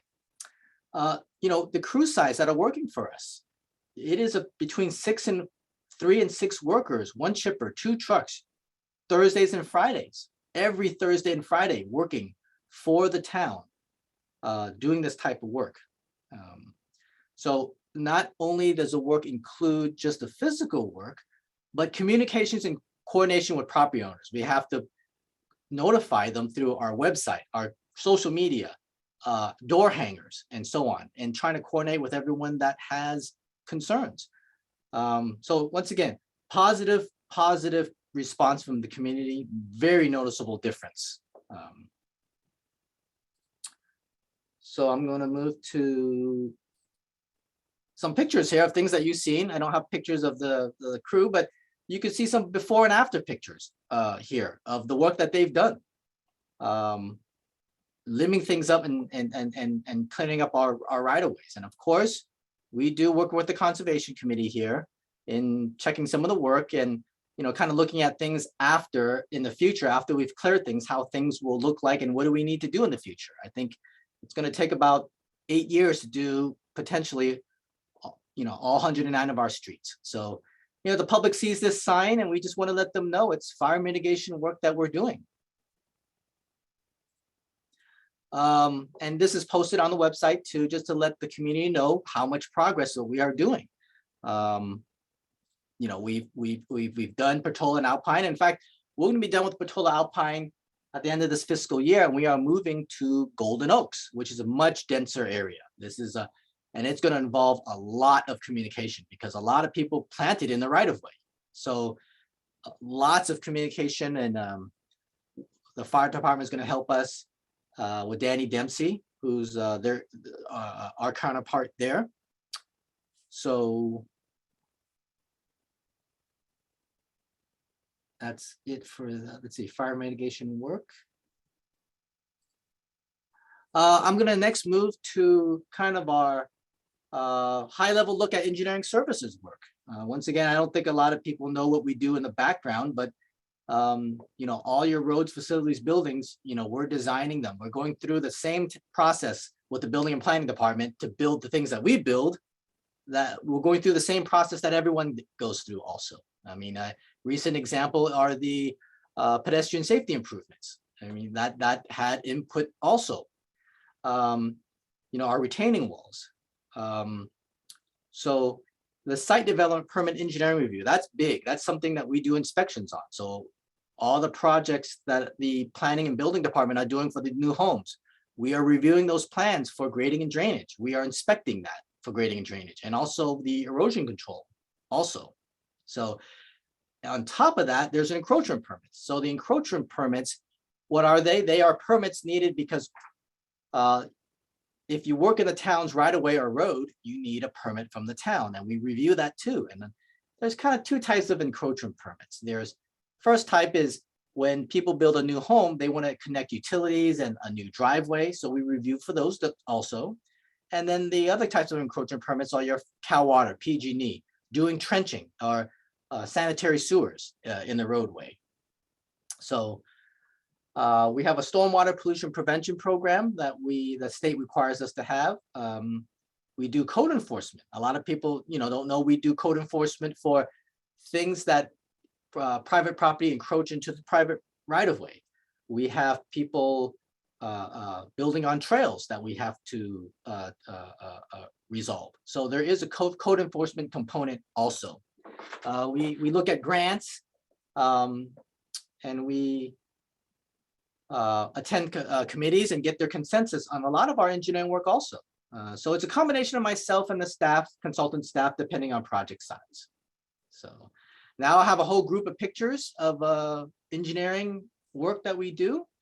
You could probably see here, this is, we building the town center. It's something that I don't know if everyone's aware, but we didn't hire a general contractor. The town essentially became the general contractor and subbed all 30 contracts out.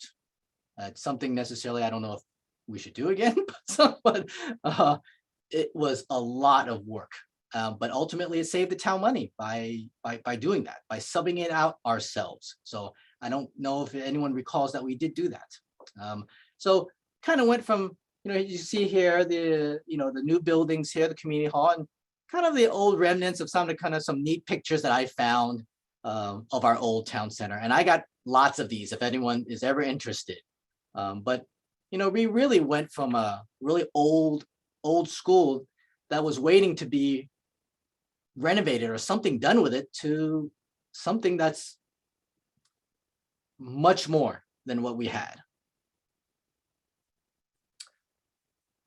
Some of the other capital improvements things we do, a lot of it is a road resurfacing. So you can see lots of our crews that we bid out that we do road resurfacing on, installing street signs at the 9 locations from the pedestrian safety study. This is our standard trench. When we have to take out a storm drain, we open up the street to do it. And you can see some of our old culverts are corrugated metal. They're not, the new ones we put in are plastic, which will last many, many years versus the corrugated metal. The corrugated metal lifespan is about 50 years, and you can see the rust happening. And of course, the Zoom rooms. Here's a crew putting in the cameras for our new hybrid meeting facility in the council chambers. Here's some more interesting pictures, retaining walls, striping that we do, more paving. Here we put in the pond and we interacted with Gary Nielsen here. We do interact with everything that we do. We interact with community members to kind of make sure I talk to community members and they're very helpful to me as we're trying to build these things, but keep the rural character of the town in mind. So a lot of these things that I do, I talk to committee members in their chairs and go, hey, what do you think about this? What do you think about that? How do you think this is going to look? And, that feedback is important to me. This picture here, putting in the ALPRs. Once again, we didn't go with concrete or steel poles. We went with wood poles. And it's something that, some of these fine, small details and looking at things. How can we make this rural? How can we match this with the rural character of the town? And it does take time to, think about those things. Of course, this is how the old pond looked like before, if anyone remembers, over at Springdown. Cyclone fence and pump station.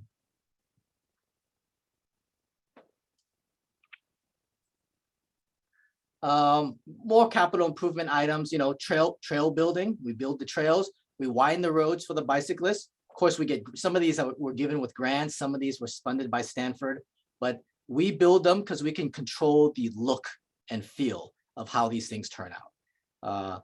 This is the C1 Trail, our Dwight Crowder Path, the wood bridge that we have. And then many people don't know we put a retaining wall in there, and it wasn't your standard retaining wall. It was made up of rocks and logs that we inserted on the side of the creek. And it was so great, I think the county even kind of looked at ours and kind of modeled it after too. Some other engineering and CIP items, you know, I don't know if you remember the library at the school that we did at Corte Madera School when we did the town center. We need a temporary location for the library. So the library was nice enough to let us use their building. So I went in there and we gutted it out, improved their building for them. And this was where the temporary library was.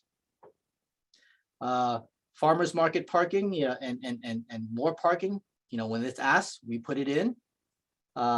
Ford Field renovation. It's something that we worked on also when the leagues wanted something. On the engineering side, on the sites, we, you know, this is the Alpine Hills Swim and Tennis Club. We inspect the grading and drainage. We take a look at the site before it's developed. You see the story poles here. And we inspect their driveways and all, you know, all the other grading and drainage item too on the plans.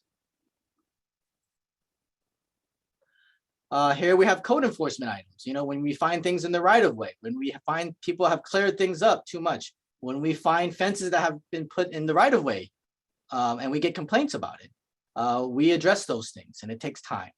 And of course, we always work with our committee members in addressing code enforcement or CIP items also.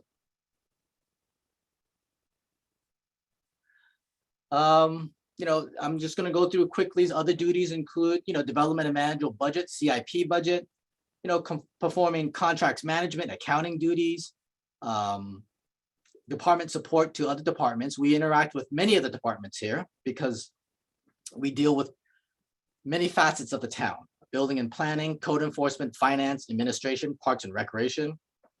And a big one is risk management. So a couple of more pictures. You know, during COVID, we built plexiglass protection for our front desk staff. We always maintain our AOPRs here. Yes, you know, someone's got to get up on a ladder to get to these things. You know, leaf blower exchanges, we pick those up too. This bottom one here is we try to do sometimes help the community by you know, sponsoring Eagle Scout projects. And you showed here the Eagle Scout and Judith and Justin kind of getting together to see what we can do. We have here just a show of people that I interact with and communicate with. And the center here is one of my favorites. Sometimes we find old committee members that are lost on the side of the road that just need a ride back to the Sequoias. So. And this is, of course, Marilyn Walters, for those that remember. She was on the Conservation Committee for many years. Just quickly, some random accomplishments that we have done last year. Miles of road resurfaced, 4.34. And we do that because we could do that because we're a slurry seal instead of overlays. Curb miles of tree trimming, 35 miles. And that's mainly with 2 people. Number of culverts and pipes checked and cleaned, 509. Once again, 2-3 people. Cubic yards of silt removed, 23. That is 2.5 dump truck loads of silt we removed from there. Garbage we removed from the catch basin, 65 gallons. Ditches cleared, 2,000 feet. Garbage cut, you know, we have litter pickers on Portola and Alpine Road's main quarters. We picked up 720 gallons a year. Lineal feet of wildfire fuel mitigation work, 19,000 lineal feet done. Acres of open space maintained, 6. Encroachment permits processed, 107. Site development permits reviewed, 37. Inspections performed a year, 160 inspections by the Public Works and Engineering Department. We've processed 291 service requests, and I'll get that, you know, a little more of that later. But I can tell you, after PV Connect, we've had a lot. It's easier for people to input service requests, so there's a lot now. Traffic improvements installed at 9 intersections. We replaced 2 vehicles with 2 used vehicles. And the COVID response. Something I'm really proud of is we continued work and operations offering services to the public right through the COVID pandemic. Interfaces with other departments, once again, finance on budget. We also interface with the sheriff and fire departments on emergencies, vehicle accidents, traffic items, and the fire department on fire mitigation and other work too. So we deal with 100% of the community plus visitors. Quickly, we're on our 37th slide, almost to the end here. Changes in the Public Works Department, which we're going to hear a little more later. The new town center. I mean, this is a big change for the town. Expanded footprint of all the buildings, landscaping and creek, recreational programs, events, rentals, library programs. I've been here for 20 years, and I can tell you the big difference between how it was then and how it is now. This is an attraction. It is a regional attraction. It is where the community can come and meet each other. It is, whereas before, it wasn't that, it was a big difference. And later on, I'm going to go through the traffic here. It's increased 100% in some areas. Parks and recreation, the demographics have changed, and the expectations, going from volunteered maintained fields to, something that is more formal and meets their expectations of the surrounding area. Traffic improvements, citizen engagement. This is something for, we've posted more on our website, social media, getting more information out, added the fire mitigation program, open space programs. A lot of these things that we've added, but what we didn't do is we didn't add any resources. In fact, it's been me and 3 people for about 20 years. In fact, it's less. We've had less people. And more to that later, but sometimes, I've been saying yes for many, many years, and that's something that we need to explore. So this is my last slide, and one plugin is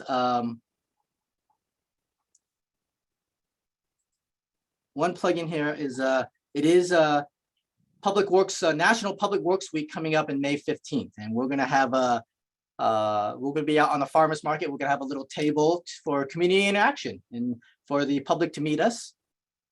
So I know it was a long presentation. This is the end. There's a lot of detailed work that goes on behind the scenes. We get to work with many residents in the community and that don't interact with the town as an applicant or some kind of interest. One of the things that I find very rewarding is that when I walk out and I see hundreds of residents enjoying our facilities, hundreds of thousands of people enjoying our roads, and what we have to offer in our roads, trails, buildings, and fields to a high standard, but still keeping with our rural values. I see a lot of people enjoying our facilities compared the facilities we offer compared to a lot of similar small sized towns. I think we offer a lot, and a lot of people are happy. I've seen a lot of people happy here, and it's really joy to see that. So thank you for your time, and I'm here to answer any questions. Thanks so much, Howard. This was a great presentation. I think really gives us and the community a great reminder about all the stuff that your department takes on, and how much responsibility you have for the enjoyment of so many of the elements of the town that we all enjoy. It really is your responsibility, and you do a great job at it, you and your crew, to maintain everything that we experience outside of our own homes when we're in town. The roads, the fields, town center, trails, everything that we enjoy about Portola Valley is in good hands with you guys. Mary Ann. I don't have a question. I just am completely in awe of this presentation, Howard. It is remarkable. And it took me back through my years here. You've been here 20. This is my 17th. I remember the town center being built. I remember so much of what you showed in these pictures. I immediately spotted Marilyn and had a little, and the fact that you do all of this with so few people it's just unbelievable. So I'm looking forward to the next item on the agenda so we can start to hire up some more people for you. But thank you, Howard. This was such a pleasure. I think you should make it into a little book. We can put it in the offices. No, seriously. I think we're gonna plan to, once I do a little cleanup, I could upload it to the website. I think this is the first time we've done it in 20 years. I think the community would really like to see this stuff. And Yes. Thank you. Jeff. Yeah, I'll just echo what Mary Ann said. I mean, I over the years, I've gotten a feel for everything that Public Works does for us, but I to kind of see it all laid out here in this one presentation, it's pretty mind blowing. I hope the public, I mean, we've got 21 people watching now. I hope, a lot more people get a chance to watch this presentation. They'll probably speed it up because there's so much in it, but I just want people to see this and just know how much you guys are doing. So thanks to all of you guys for everything. And I see you guys in the trucks out on the roads all the time, and I wave when I can. And we really appreciate everything you're doing. And like Mary Ann, I do want to hear what else we could be doing to support all the work you guys are doing. So, but thank you. Sarah? Yeah, I would really, again, just echoing, I hope, Howard, it was rewarding to go through and create all these slides to see the incredible amount of work you guys have accomplished. I literally can't believe all of this has been done with such a small staff. So just I'm looking forward also to the next agenda item to see how we can support you guys. So thank you very much. And I absolutely think it should go on the website.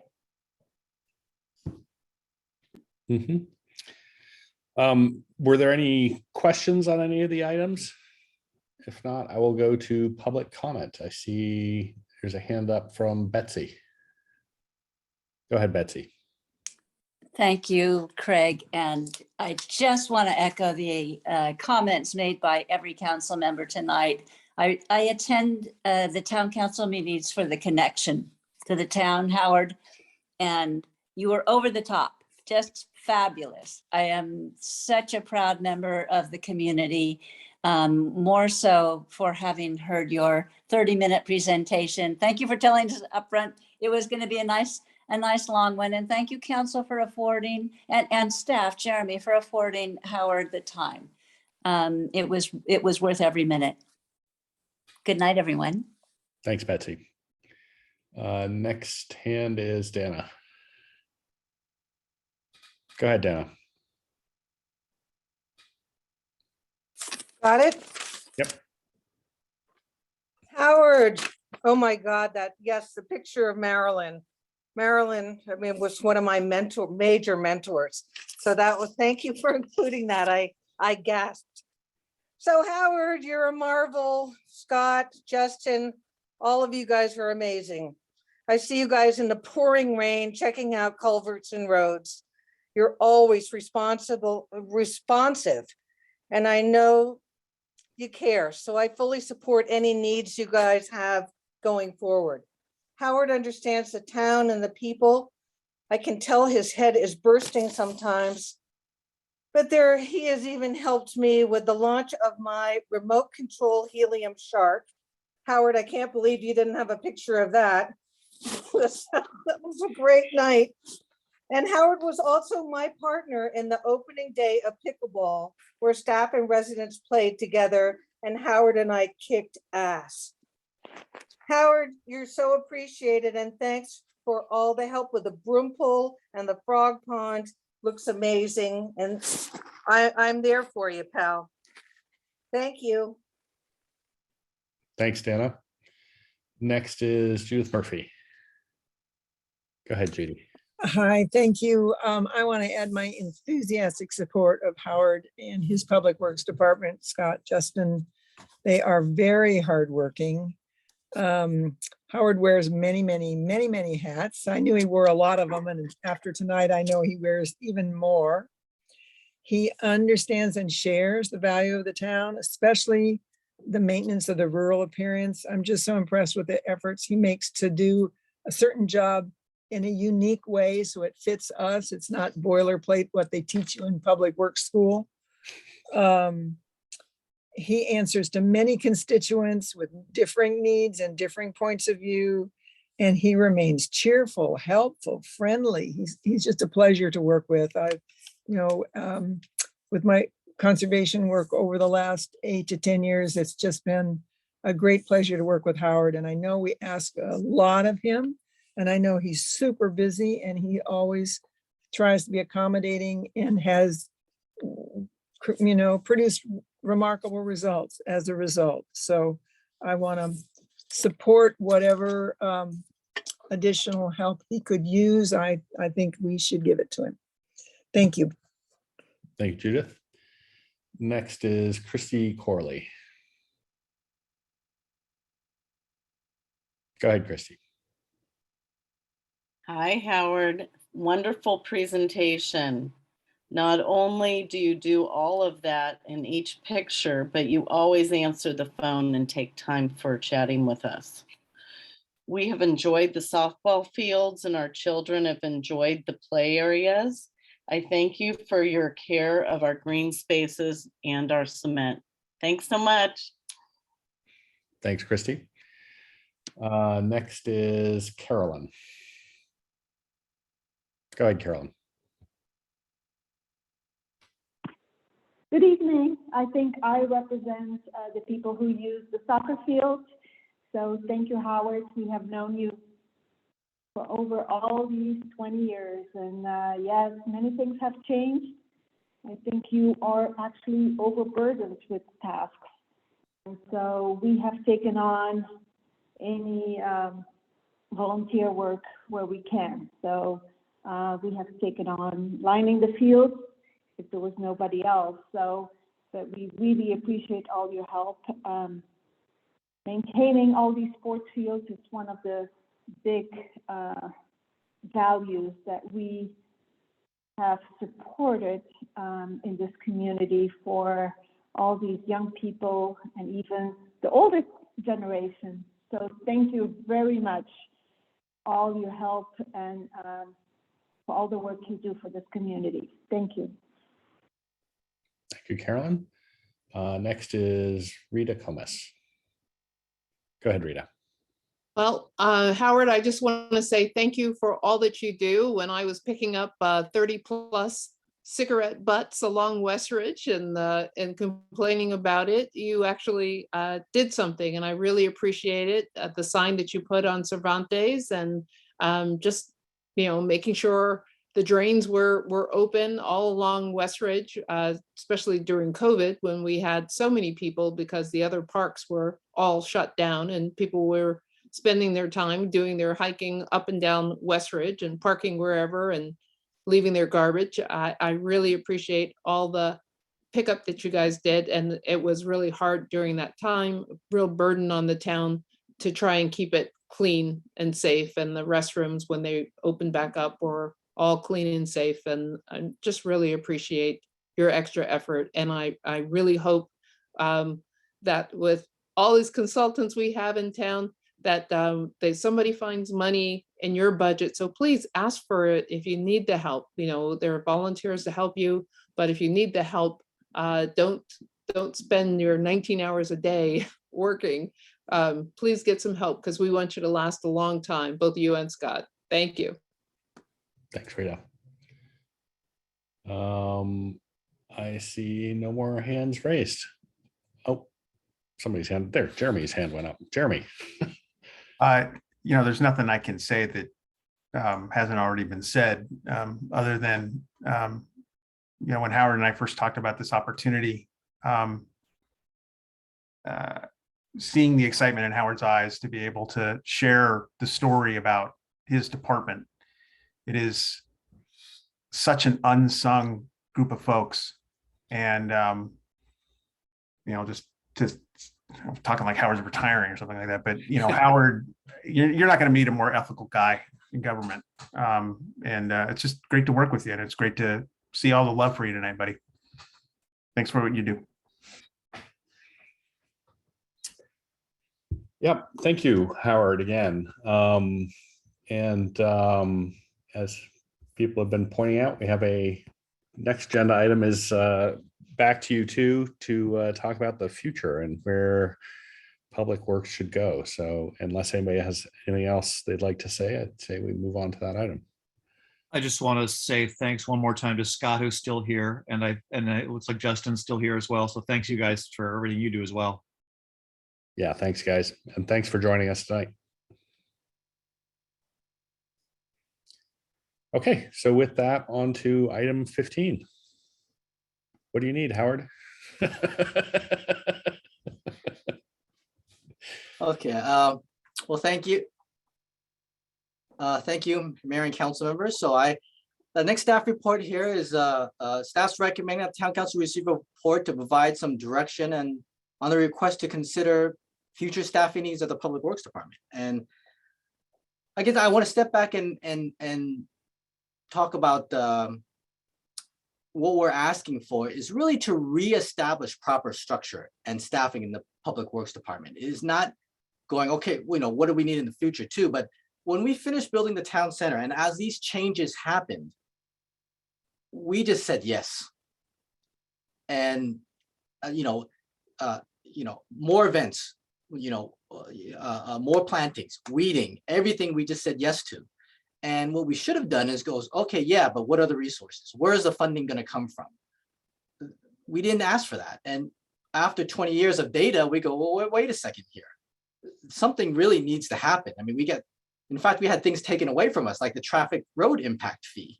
So, I even had a building official that worked for me that helped me maintain the buildings. And we basically didn't, that went to a different department too. So this is just in context, I want to place, this is to reestablish proper structure and to look at what are the trends and what does community expect? And I think over the years, we've looked at, they've expecting more than what we had at the old town center.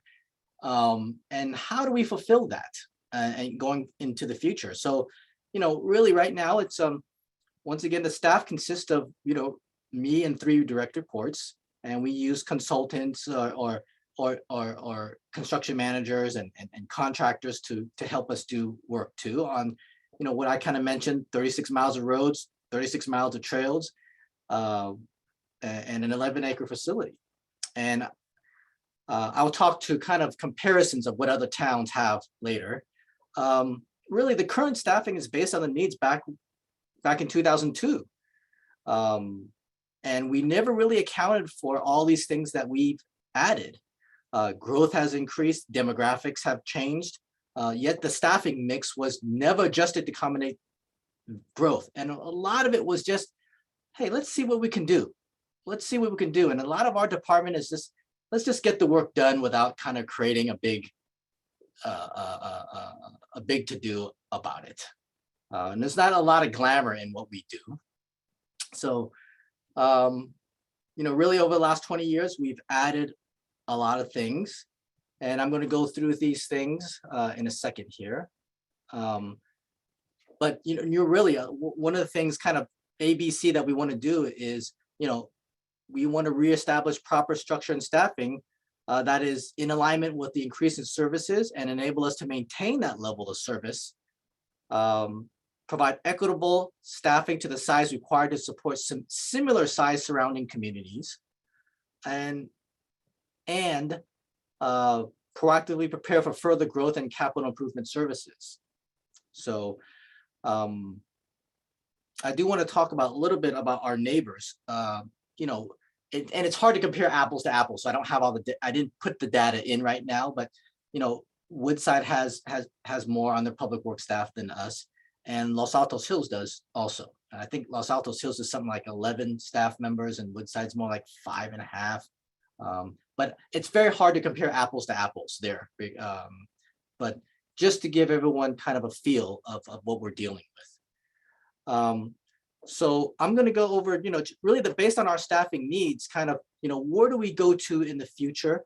We probably need some full-time engineering staff, whether it's a, engineering tech, project manager.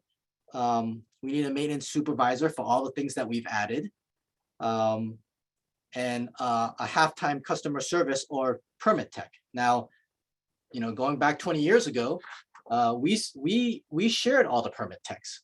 Public Works and Engineering and Building and Planning shared a permit tech. Well, as you probably know, all the departments grew, and right now I have about 10%, 20% of a permit tech that I share, and that permit tech, I'm told in the planning department, due to resources, may not be there. So there's no front desk staff for Public Works and Engineering then. And that's something that we have to deal with. So I'm going to quickly go over and share my screen of, actually not yet, but some of the things that we've added. Just some highlights. I'm not going to repeat what's in the memo, but once again, town center, increased footprint. We have many summer concert series. We have a year-round farmers market right now, and various classes that we offered. I remember back in the old town center, I think it was a karate class, but now we have all kinds of exercise classes, Tai Chi classes on site, and meetings. We have a library support that we support them in their activities too, and you'll see in a table later that they've 200% increase in their visitors.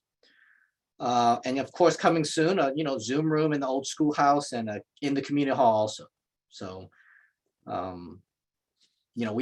town center, if we look around, I always see what our neighboring cities have, and they don't have what we have. And in fact, 11-acre town center, a civic center, is almost comparable to what a lot of big cities have. So I'm going to hopefully share screen here. Can everyone see this? Yep. Okay, so the town center incoming vehicle trips, 2004 versus 2019, before the pandemic here. So I happened to take counts back then in 2004 because we wanted to see how the traffic was like coming into the old town center. And some of these figures are really amazing. I mean, Monday through Sunday, you can see some of these have doubled here. On the percentages, Monday, 122% more, 78% more, 59% more. On the farmers market days, you can see 1,100. This is incoming trips, not total trips. This is just cars coming into town center. We had 494 before, we have 1,100 now. So, and as you can see, this trend here, it's almost double. So we are somehow, it's gotten really popular and more people are using it. And we still have the same amount of staff that back in 2004, 2002. I'm going to show you here just kind of library visits and program attendance. This is data that I got from the library. This is the last year, 2007, of the old buildings. And you can see here, and you can see the trend, how many visits that we've gotten. I'm going to go over to here. 2007, the final year in the old building, visits 33,000, program attendance 4,500. Fast forward to 2019, I'm using pre-COVID years to compare. They got 105,000 visits, 16,000 in their program attendance because they have a lot of the story time, Tai Chi, and so on. This is a huge benefit for the town and a huge increase. But once again, no staff increases. And once again, we just said, hey, let's let's see what we can do to handle it.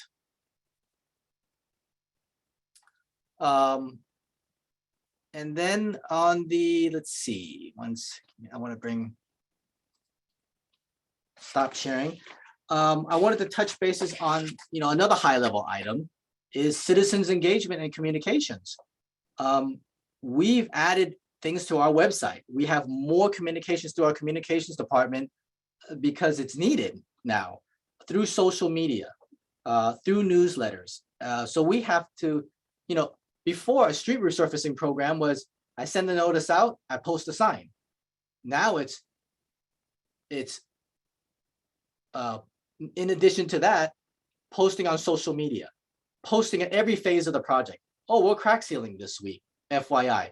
Oh, we're doing base repairs this week. Oh, we're doing striping this week. Oh, we're doing slurry seal. We're going to interrupt your traffic. So the technology has almost allowed us to update people on every phase of a construction project, and that takes time. The other thing is the service request. In 2021, we had 291 inputted service requests. That is a lot, and we take care of those too. That is a lot of service requests, and the PV Connect has made it very easy to submit requests and code enforcement items. Another thing that was added that's making a huge difference is the fire mitigation program. The town created this, and it's basically managing work on the streets with a huge crew that works for the town. Now that's on the right-of-ways, and now we're looking at open space and all the town-owned parcels that we have to do fire mitigation on too, because the requirement from the fire marshal is, all the other lots have to do this, conform. So citizens and residents lots, so the town has to conform also. Open space management and restoration. This is something that we didn't have before. And it takes a lot of time. It takes a lot of Justin's time, my time in coming up with cost estimates, what we're going to do, planning everything, planning crews to come in, when we're going to do work, and coordinating with the conservation committee. So, and another big one, and then you've probably heard from the building and planning manager, Laura Russell. Since we do the engineering site development and encroachment permit reviews, her report indicated, more permits, more complexity, more communications with applicants. There's a direct connect between the Public Works and Engineering Department and that. The more complicated and more work that they have, we are part of the review that reviews those projects also. So I'm working with Laura Russell to come up with more data and how, and funding for this, and how do we pass on applicant charges. There's a portion of my time that I have to work with applicants on temporary occupancies, final occupancies, troubleshooting. Not, a lot of these things go smooth, but a lot of them don't. And thinking outside of the box, and how can we help our citizens and residents accomplish what they want, but still follow town policy and the rural character of the town. Those things take time. And on encroachment permits, they've increased. In the report, you can see how much they've increased, and that's not even the finish of the fiscal year. So I think there's a lot of pent up demand due to COVID, but it is something that is increasing that we have to allocate resources for. So I'm going to stop. So, kind of the classifications we need. Once again, in engineering, we're looking at either bringing on someone or a consultant person to provide that service to the public and the applicants and encroachment permits. And on the maintenance supervisor, we're asking for someone because of the added items that we've done in conservation and all the items at the town center that we didn't allocate for. And then also a part-time front desk person to even have a presence for Public Works and Engineering presence, because we didn't have one. It was all shared. So that is kind of what I wanted the council to discuss and see kind of get some feedback on how the council feels about it.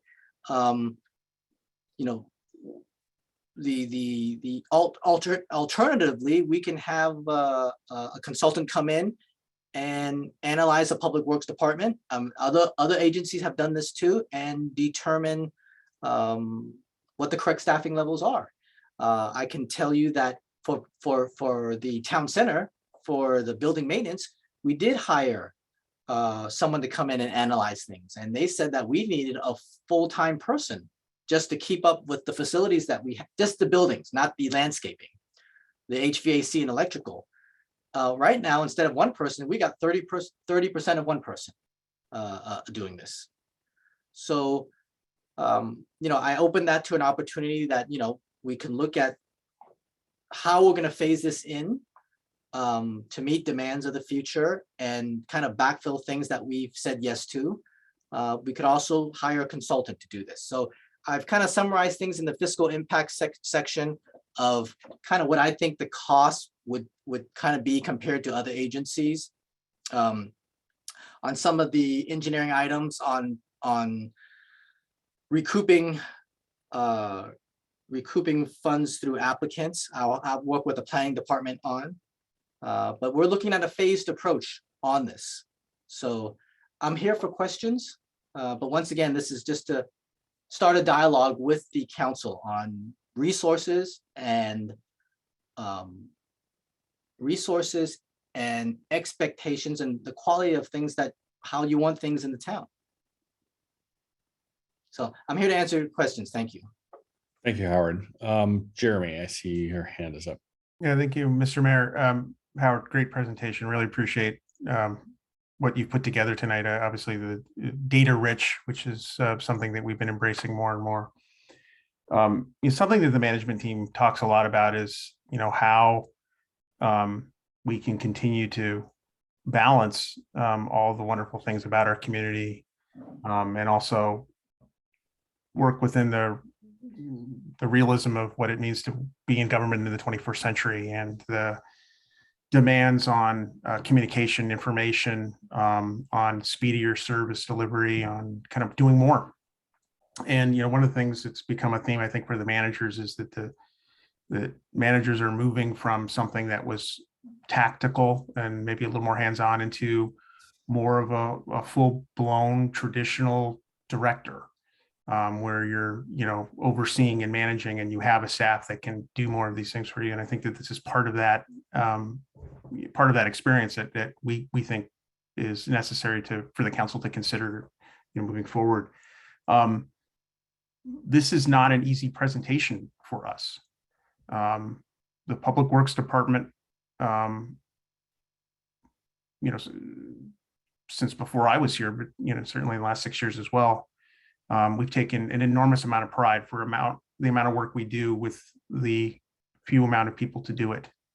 And we want to remain true to what the town founders saw and what the council believes is the right balance between staffing and the like. But it is difficult to come before you, particularly in a department that has taken such pride in these efforts, and say, you know what, we're in a different place and we need some assistance.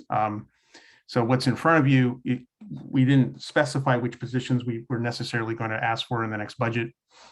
And we want to phase some of this.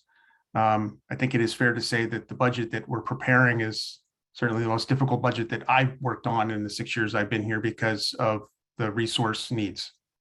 And how do we figure out a way to do that, you know, in a short period of time. So really appreciate the time tonight to be able to talk about this. Thanks again, Howard. Thanks. So let's start off with questions, if any of you have any questions.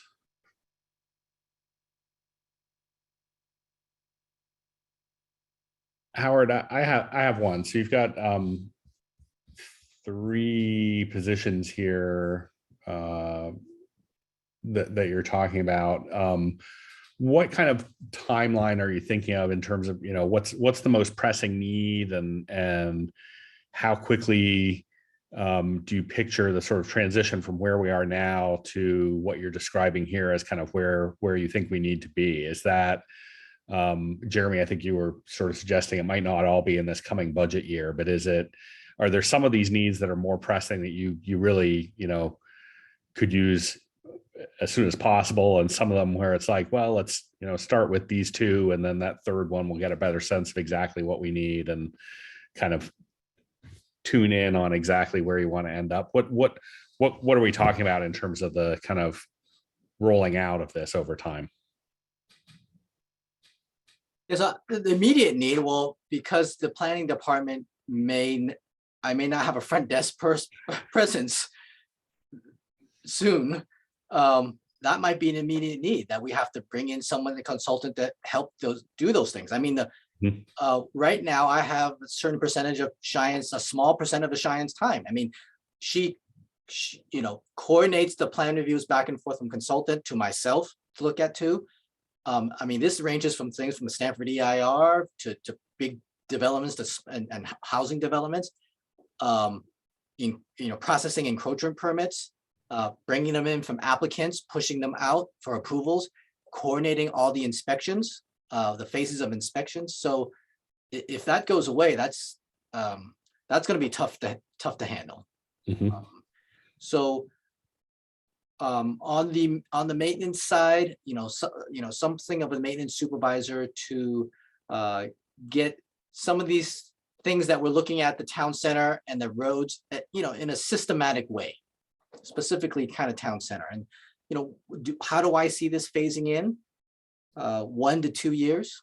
I'd like to see something. I mean, this is a lot. I mean, my department's only 4 people. I mean, adding 3 people is a lot, and doing it in a way that makes sense, doing it in a way that, how can I do it efficiently? And, as people overlap, maybe there's some cost savings there and time savings. Where can we look at things that we consult out now that we can do in-house? Certainly if we hire an extra person, we can trim more instead of, farming tree maintenance out. I see this, I hope I answered your question. I see this as a 1 to 2 years. This is not, something we have to do thoughtfully. And when I was talking to Jeremy, it was, well, before we put a detailed plan together, let's even check with the council to see what the feeling is and where we should be in 2 years, 3 years, 4 years, 5 years. So I hope I answered your question. Yeah, you did. And there's a follow-up to that question, which is, if you are looking more kind of 3, 4, 5 years ahead, we're obviously going to be into that next housing element cycle. And as we all know, there's going to be a big increase in, assuming that the actuality follows what the planning suggests, there's going to be a big uptick in the number of housing applications that we have. And that's going to be, that many more engineering permits to review, as well as all the infrastructure behind it. So if people are building more sewers and connecting to them, or additional power supply issues with PG&E or whatever else might be going on, regardless of what you're describing as sort of, to some degree, catching up with where we should have been, from 10, 15 years ago. But there's also this growth coming. So as you're kind of going through this process over the next, as you say, 1 to 2 years of figuring this out and figuring out how to time it and, when to bring on whom, and on Jeremy's side, how to pay for it. One thing I would suggest is thinking a little bit ahead to that future as well, where the workload is only going to be increasing on the department. And in some of those areas, at least. Yes, thank you. And I was talking to Jeremy about, resources. We used to have a traffic impact fee. That went away. We added, the conservation committee, we added $100,000 worth of work, or 50, 100, and where does that kind of come from? We added $200,000, $230,000 of fuel mitigation work. Where does that kind of come from? We want higher PCI roads, kind of where does that come from? So there's a lot of these things. The town center, it was built, but no one kind of goes, okay, well, where do we get the funds, resources to maintain everything? We've never talked about those things. We've kind of just been saying, yes, let's see what happens. And we're 20 years down the road and go, well, kind of, most agencies go, well, if we do something, where is the funding coming from? And we are offering a lot to the community, but these things need to be explored. And Mr. Mayor, if I can sort of augment what Howard's been discussing. This is somewhat just based on observations and in some conversations with some of the folks that we serve. And we know that the community in some ways is changing from, newer people who are moving in have different expectations on government than those folks that we've had the opportunity to serve for a very long time. And one thing that we do hear is some version of just tell me how much I owe, which I think is a very different take than what we've seen in the past. So we do think that there is opportunity, particularly as it relates to land use permit applications and the like, to augment and enhance revenue at that side. So, in the case of potentially an engineering permit tech, that some of that we think can be funded in particular ways or passed through in different ways than we've seen before. One thing that I think Howard did a really good job in his staff report was also talking about the opportunity to create additional institutional knowledge and succession planning efforts. And in the way that the department's currently designed, that's less of an opportunity. So I think it's about giving both the entire current team opportunities to expand their roles and move into different up the chain, if you will, and also add in places where that makes some sense. So some of these positions may very well be what we call pass-through. Some of them might be through enhanced revenue. Some of them may be things that just are general fund supported, and that's the way that it's going to have to be. But in the short term, we'll certainly have some things that we'll include in the budget to get us there. And appreciate your comments, Mr. Mayor, related to where we're going to be in not just 1 year or 2 years, but even beyond that. And I think that all the departments are thinking in that way now. Like this is a conversation that never ends. It's always a conversation that we have on a regular basis. And I think that that's a relatively new concept to our town. Thanks. Jeff and Marianne, I saw you both had your hands up. Have you had your questions answered? Yep. Okay. Any other questions for Howard or staff about the presentation? Questions? Okay. I will go to public comment then. Is there any public comment on this item?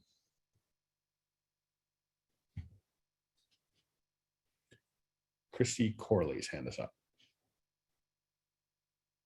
Go ahead, Christy. Yeah, I was just kind of curious on other cities and towns. And so, I always look up Truckee. And so what I found was 9-person engineering division, 6 licensed professional engineers, 2 technicians, and 1 admin. And they do development review, encroachment issues, management, turnkey execution of capital projects within the town, inspection services. It was just kind of interesting, although they are a town of 1,770. So it just gives you some perspective. And that's about all I learned. Thanks. Thank you, Christy. Jeremy, your hand went up. Yeah, something I wanted to say earlier, and with your permission, Howard, you may remember right before COVID, we'd had a conversation with a large city's public works team about perhaps assisting us with some, I think it was maintenance of the vehicles. And they came out to visit town center.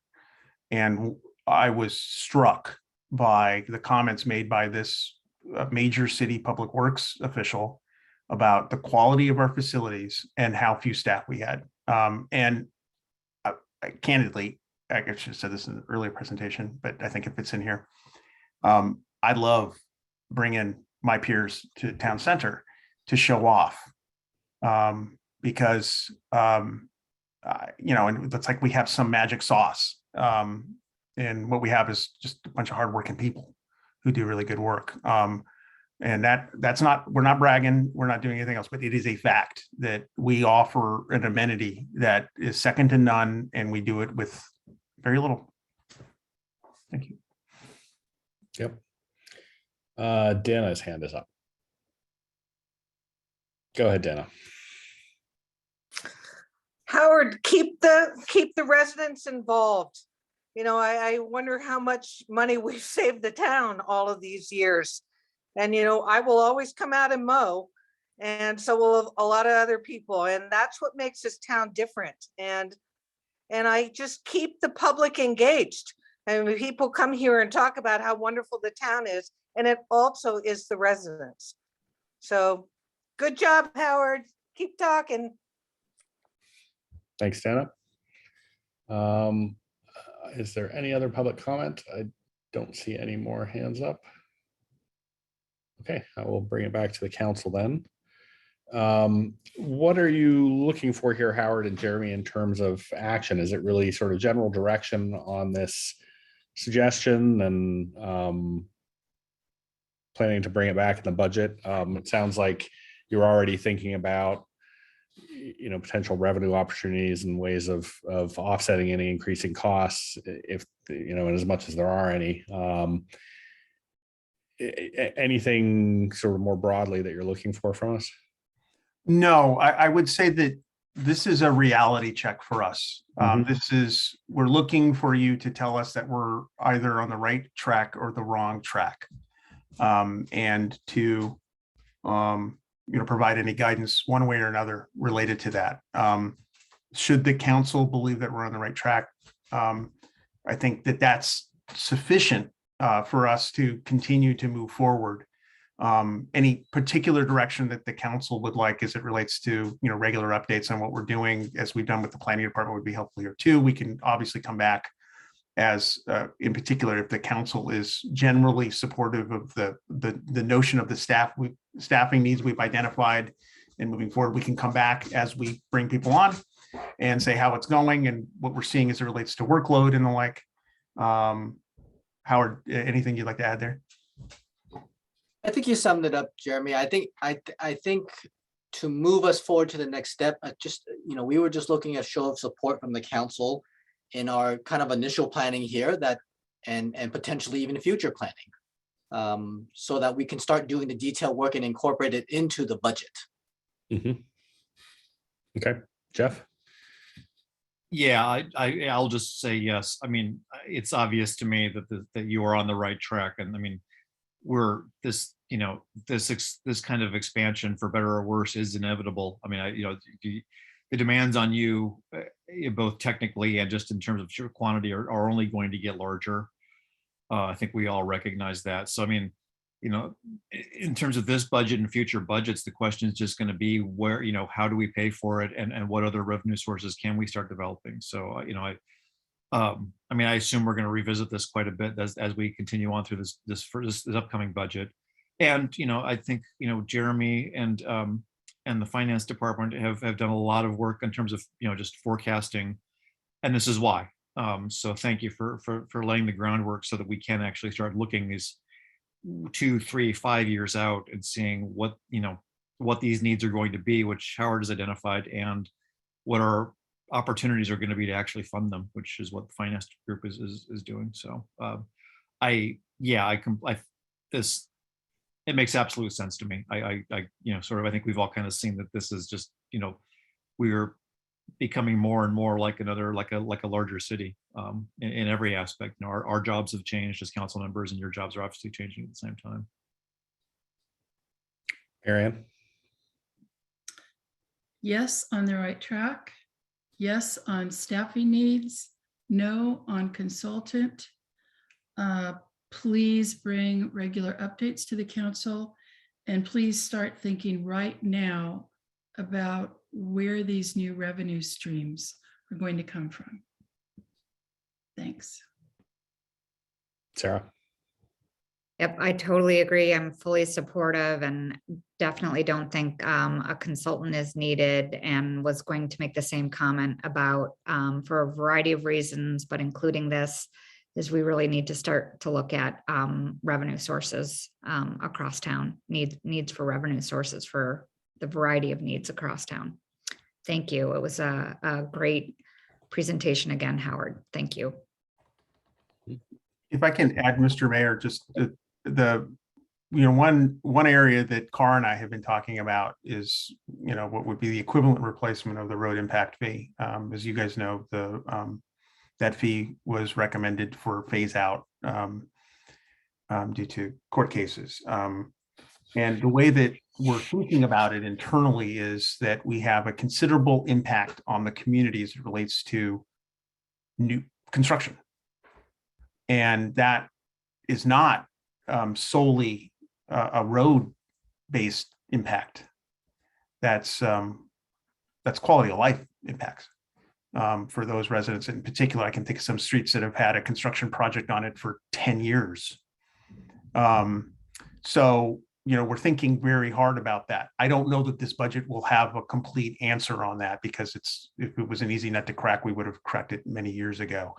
But Cara and I have committed to putting some thought into that and getting to a place where we can bring something to you that we think would be reasonable. And we see it as potentially supporting not only the roads, but also code enforcement as it relates to the construction impacts, because that tends to be an area that we have a lot of complaints. So there's some opportunity there. Certainly not something that would be the general public would have to pay for. That's what we're considering. Thanks.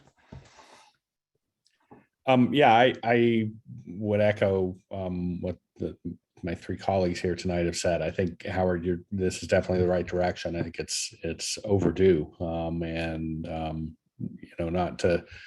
it's not overdue because you probably weren't thinking about it, but as you said, we just haven't really sat back and reflected on this. I'm glad that you've had an opportunity to do that and really think about the challenges that we have, the challenges that are ahead, and what the team needs to look like in order to make sure that we maintain the level of service that you guys have been very successful in providing. I think Dana's point is well taken, that I hope we'll continue to see all those citizens in the slides and the photos that you're updating us with in your updated presentations through the coming years.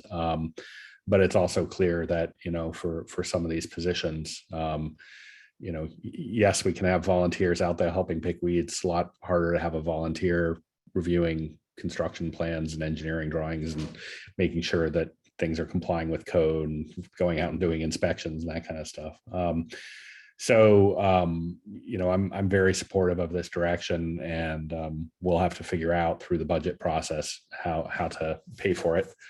I guess we'll also have to figure out, well, maybe most of the work is outdoors, so we won't have to figure out where they're going to have a desk in the, in the town hall. It's going to be increasingly crowded, but that's probably the least of the problems. So thanks a lot, Howard. This has been I think really helpful, hopefully, for us and for you and for the town generally. I think doing this once every 20 years review of where we're at and what we need is something we should put on the calendar again for 20 years from now. Make sure we don't let it drop again. Thank you very much. And I just want to say, even 20 years ago, being all working managers, we did things in the field and things in the office too. And it's been an adventure. And it's the same thing with the crew. They started off with one scope and have a bigger scope. So, it's kind of, in a small town, you just do everything from A to Z, whether it's in the field or in the office, inspections and so on. So thank you very much for listening. Okay, thanks. Thanks, Howard. All right, and that then brings us on to, where are we? Item 16, Council Liaison Committee Regional Agency Reports. Anybody want to volunteer to go first tonight? Sarah. I'll go first and put a plug in for brevity because it is almost 1 a.m. my time and I'm on my daughter's spring break here. I will be super brief because I did only have one meeting. We had a good meeting with the Sequoias, I don't know, about a week ago. And they have requested that we come and speak with them in person and do a presentation about the housing element that will align with updates from Sequoia's Living corporate people to update the residents there about their master plan. So that is scheduled now for the 27th of April. And that is my only update. Okay, thank you. Who's next? Jeff, go ahead. I'll do mine. Mine is also quick. The only thing I had was the Peninsula Clean Energy Board meeting last month. Nothing really particularly of interest to right now. We're basically moving forward with, we've done we have a plan to be the first load serving entity that we know of in the world to deliver greenhouse gas free renewable power on a 24/7 basis by 2025. And we've been moving forward with contracting for both generation and storage to meet that goal.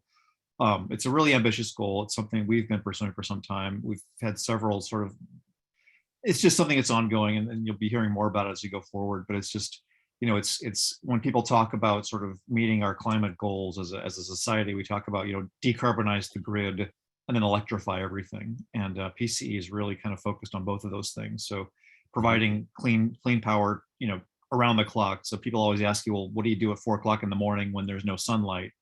This is, that's a really good question, and it's one that we're working to address. And then the other one is, once you've got the clean grid, how do you get everything plugged into it? And so, all the work we've done with building electrification, all electric buildings and electric vehicles is all moving forward. And I'd be happy to sort of talk more about it some other time. Okay, thanks. Marianne. I don't have very many. You'll be very happy. And I do want to put in a plug for Jeff, because Jeff has been on the ground floor of PCE, which is amazing what this organization has done. And these are the sort of regional opportunities you get when you serve on a city council. I just wanted to say that. And I know Jeff feels that it's really been worthwhile, right? Tell people that my tiny little contribution to the formation of PCE dwarfs anything I've done professionally in terms of making the world a better place for my kids. Yes. I agree. Okay, I had a 12-minute Express Lanes board meeting. It was the best meeting ever. Basically, we had an update on what's happening on the 101 Express Lanes, and the tolls are up. The people are using more transponders. There are good travel speeds in general lanes, and there are higher travel speeds in the express lanes. Don Horsley asked when they will start enforcement. Violation notices starting to be mailed out right now. And that's about it. Then I had the meeting that I think a lot of us have had with Stanford to say goodbye to Jean and to be introduced to Sweta, who's going to be the Jean person on the project. John Donahoe was also there. And he very much emphasized that they've updated their website. And if people have questions, please send people to Stanford. They are happy to answer questions from the community. And then the only other thing is the race and equity meeting that I permitted to go on last night without a quorum. And there were many discussions about the housing element committee update. They love to talk about that. And about the presentation tonight that Kim did, and about upcoming in May, the anniversary of the murder of George Floyd, and supporting the people on the corner, because apparently I guess they're still there. And then a discussion about issue with getting a quorum. And I also wanted to put in a plug next week, April 21, at the Sustainability Committee meeting. Tom Cabot and Josie Gillard are going to do their best practices in home electrification presentation. And it's really good because it's very practical for homeowners. I mean, even if you have a 100 amp panel, you can still do a lot of electrification. We are going to have trouble making a quorum. I think we will make it, same problem, but it would be nice to have more people in the audience. So if any of you would like to come, I've seen their presentations before, they're good. Thanks. Okay, let's see. In no particular order, just the order that they're showing up in my PDF reader here. I had I sat in on EPC for John. Let me just scan through, pull out if there's any major stuff. There was WPP cert stuff from Rob Lindner and Selena Brown. Budget stuff moving forward, which will be in our budget.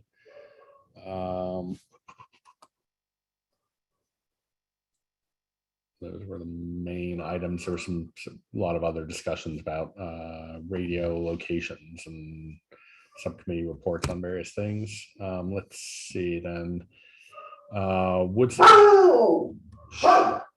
Woodside Highlands Road Maintenance District Residents Advisory Committee last night.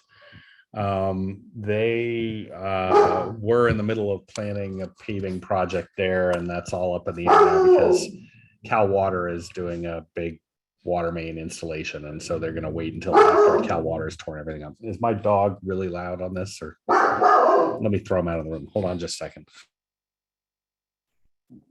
I'm just glad my dog is not the only one that just randomly barks all the time. My youngest has learned tonight how to literally open the door when it's completely closed. So oh, exciting. Blown away over here. Yeah. And then there was also an issue that they had. One of the neighbors up the hill there has done a lot of plant removal, a lot of ivy removal on a fairly steep slope, and they're a little concerned about erosion. I don't think it was really sort of fire material. I think it was mostly ivy removal. So they're always obviously worried about erosion issues and fire issues up there. So that's on their radar. BPTS, which was back on April 6th last week. We had the new sheriff sergeant came and did the report for number of citations. Very few citations, but they've been writing a lot of for moving violations, but they've been writing a lot of traffic tickets recently. So they've started ticketing Windy Hill overflow parking where people are parked inappropriately.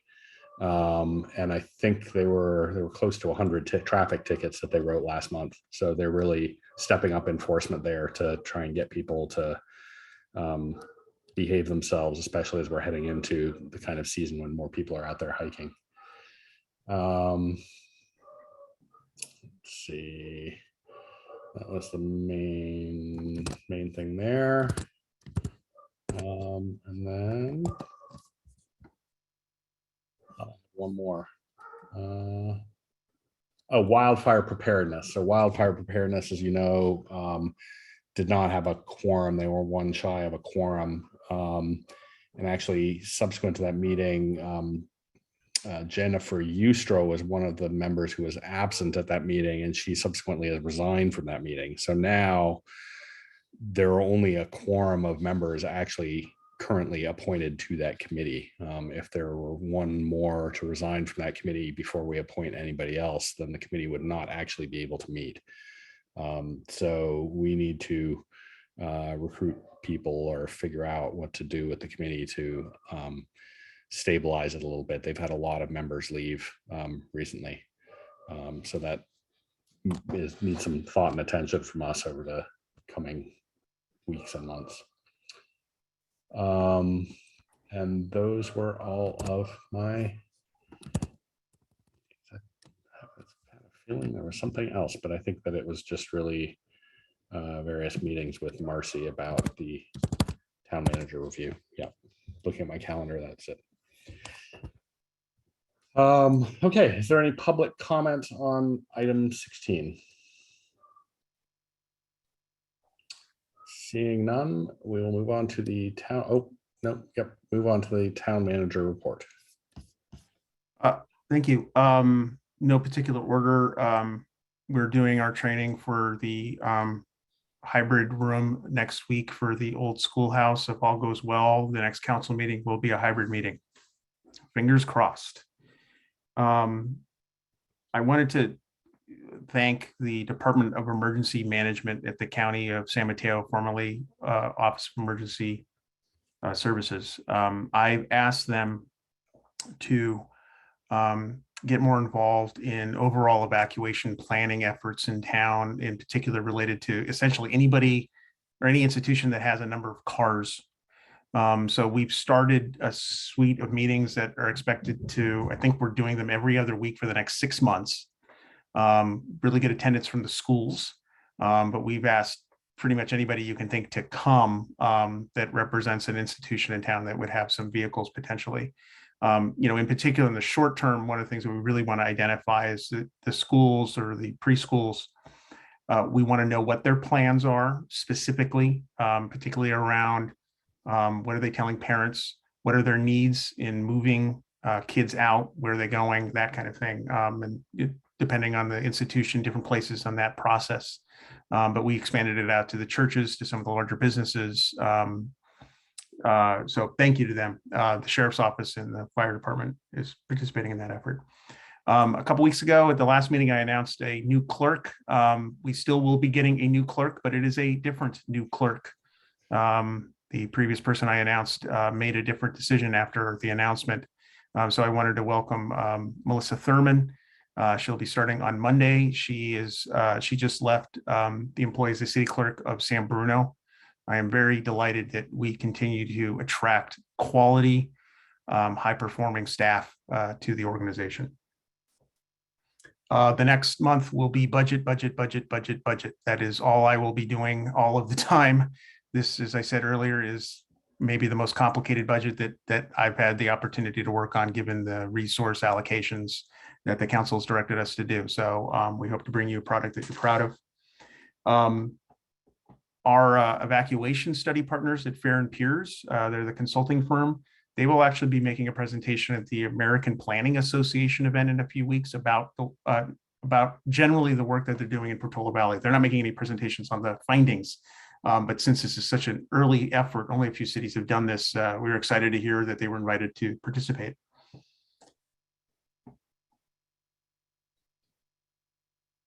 A reminder that the town council will be holding a special listening session on April 28th. It will include on wildfire issues. We will include presentations from staff, Department of Emergency Management, fire, sheriff, but for the most part, we're there to answer questions. So we hope that people come. There's a registration form that we're asking people to fill out just so we know who's coming and what questions to anticipate, so we can get in front of those as we can. And we'll start posting the questions that we're receiving from people. We've asked them, what's the big question that you want to ask? We'll start posting those online shortly. The final thing I wanted to do. Jeremy, just for anybody who's watching tonight, where should people go if they do want to sign up or post questions? They could go to the town calendar and go to April 28th. That's where the meeting is noticed and the registration form is there. And that's where they can post the questions. The final thing I want to do, I wanted to thank, and this ties in with some comments from that we had earlier, sort of, the last couple of years, we haven't had the opportunity to do some classic Portola Valley resident volunteer work. The Bay Laurel Trail was recently worked on by a volunteer group, mostly folks out of the ranch, but there's also an organization called, I'll get their name right, the Trail Center that helped. And I just wanted to share very quickly a couple photos that I thought were really pretty cool. Here is the group. If few folks putting stuff together. Next photo, you might recognize a few of these folks. That's Dudley Carlson there, Ed Holland, chair of our BPTS. And here's a good before after of the work that they're doing.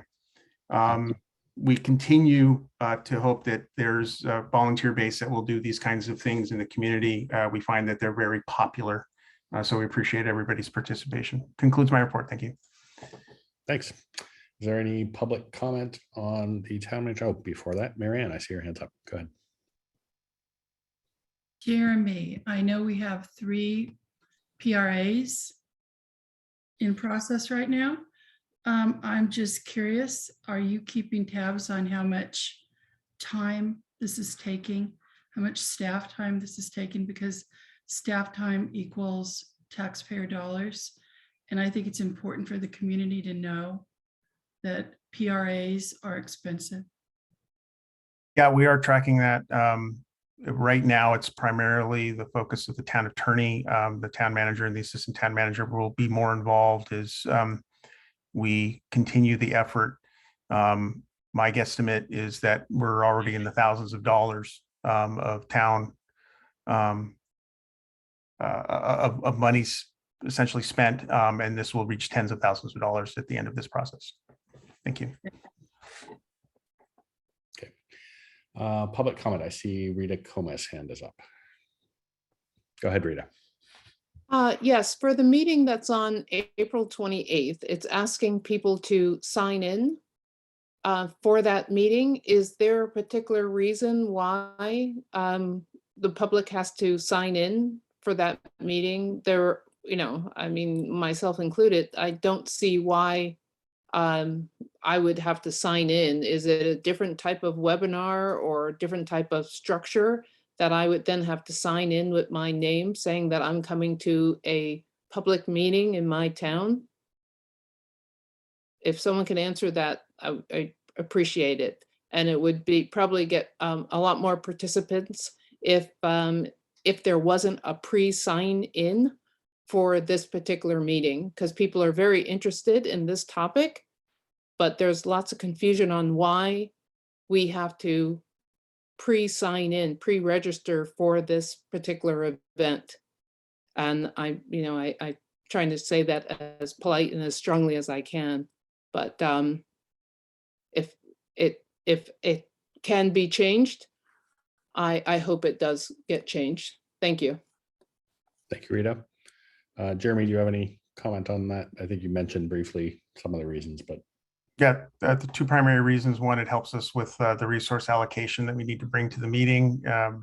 And secondly, more importantly, it's also an opportunity for people to provide the questions, to send in the questions so we can be prepared in advance of the meeting. We find that it's just a useful additional tool to make sure to know what we're getting into as it relates to how many people are going to be there. Oftentimes when I've set up meetings in the past, you're sort of anticipating what that's going to look like and who you need there and what, and this helps. Thanks. Thanks, Jeremy. Okay, I see no more hands up, so that brings us on to digests. Let's see, item 18, which is March 24th. Anybody have anything there?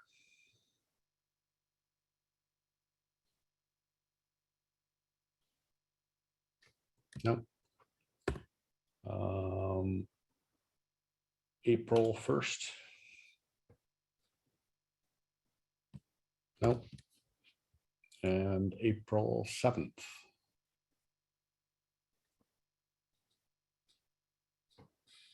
Are you saying something, Marianne? Yes, can't you read my lips? I could see they were moving. You're supposed to do that. That one has the Council of Cities meeting, right? Yes. Yeah, it is in person in Redwood City, and I did RSVP. Okay. If anyone else would like to go with me, please join me. I'm going to be out of town, actually on my way back to town, but not in town yet at 6 p.m.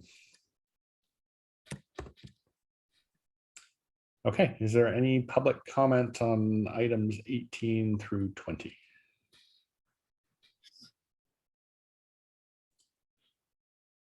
I see a hand up from Carolyn.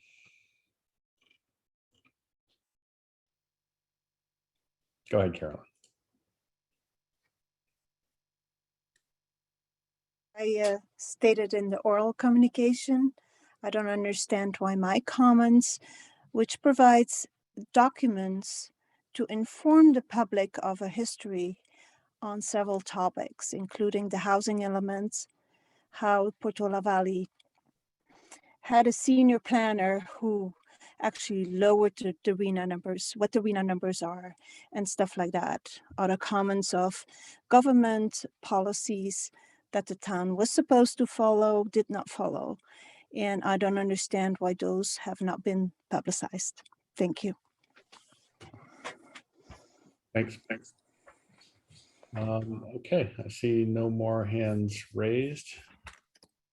So that will bring us to our closed session. We're going to close the public meeting at this point, and move to a closed session with the town attorney about some anticipated litigation pursuant to Government Code Section 54956.9 D2.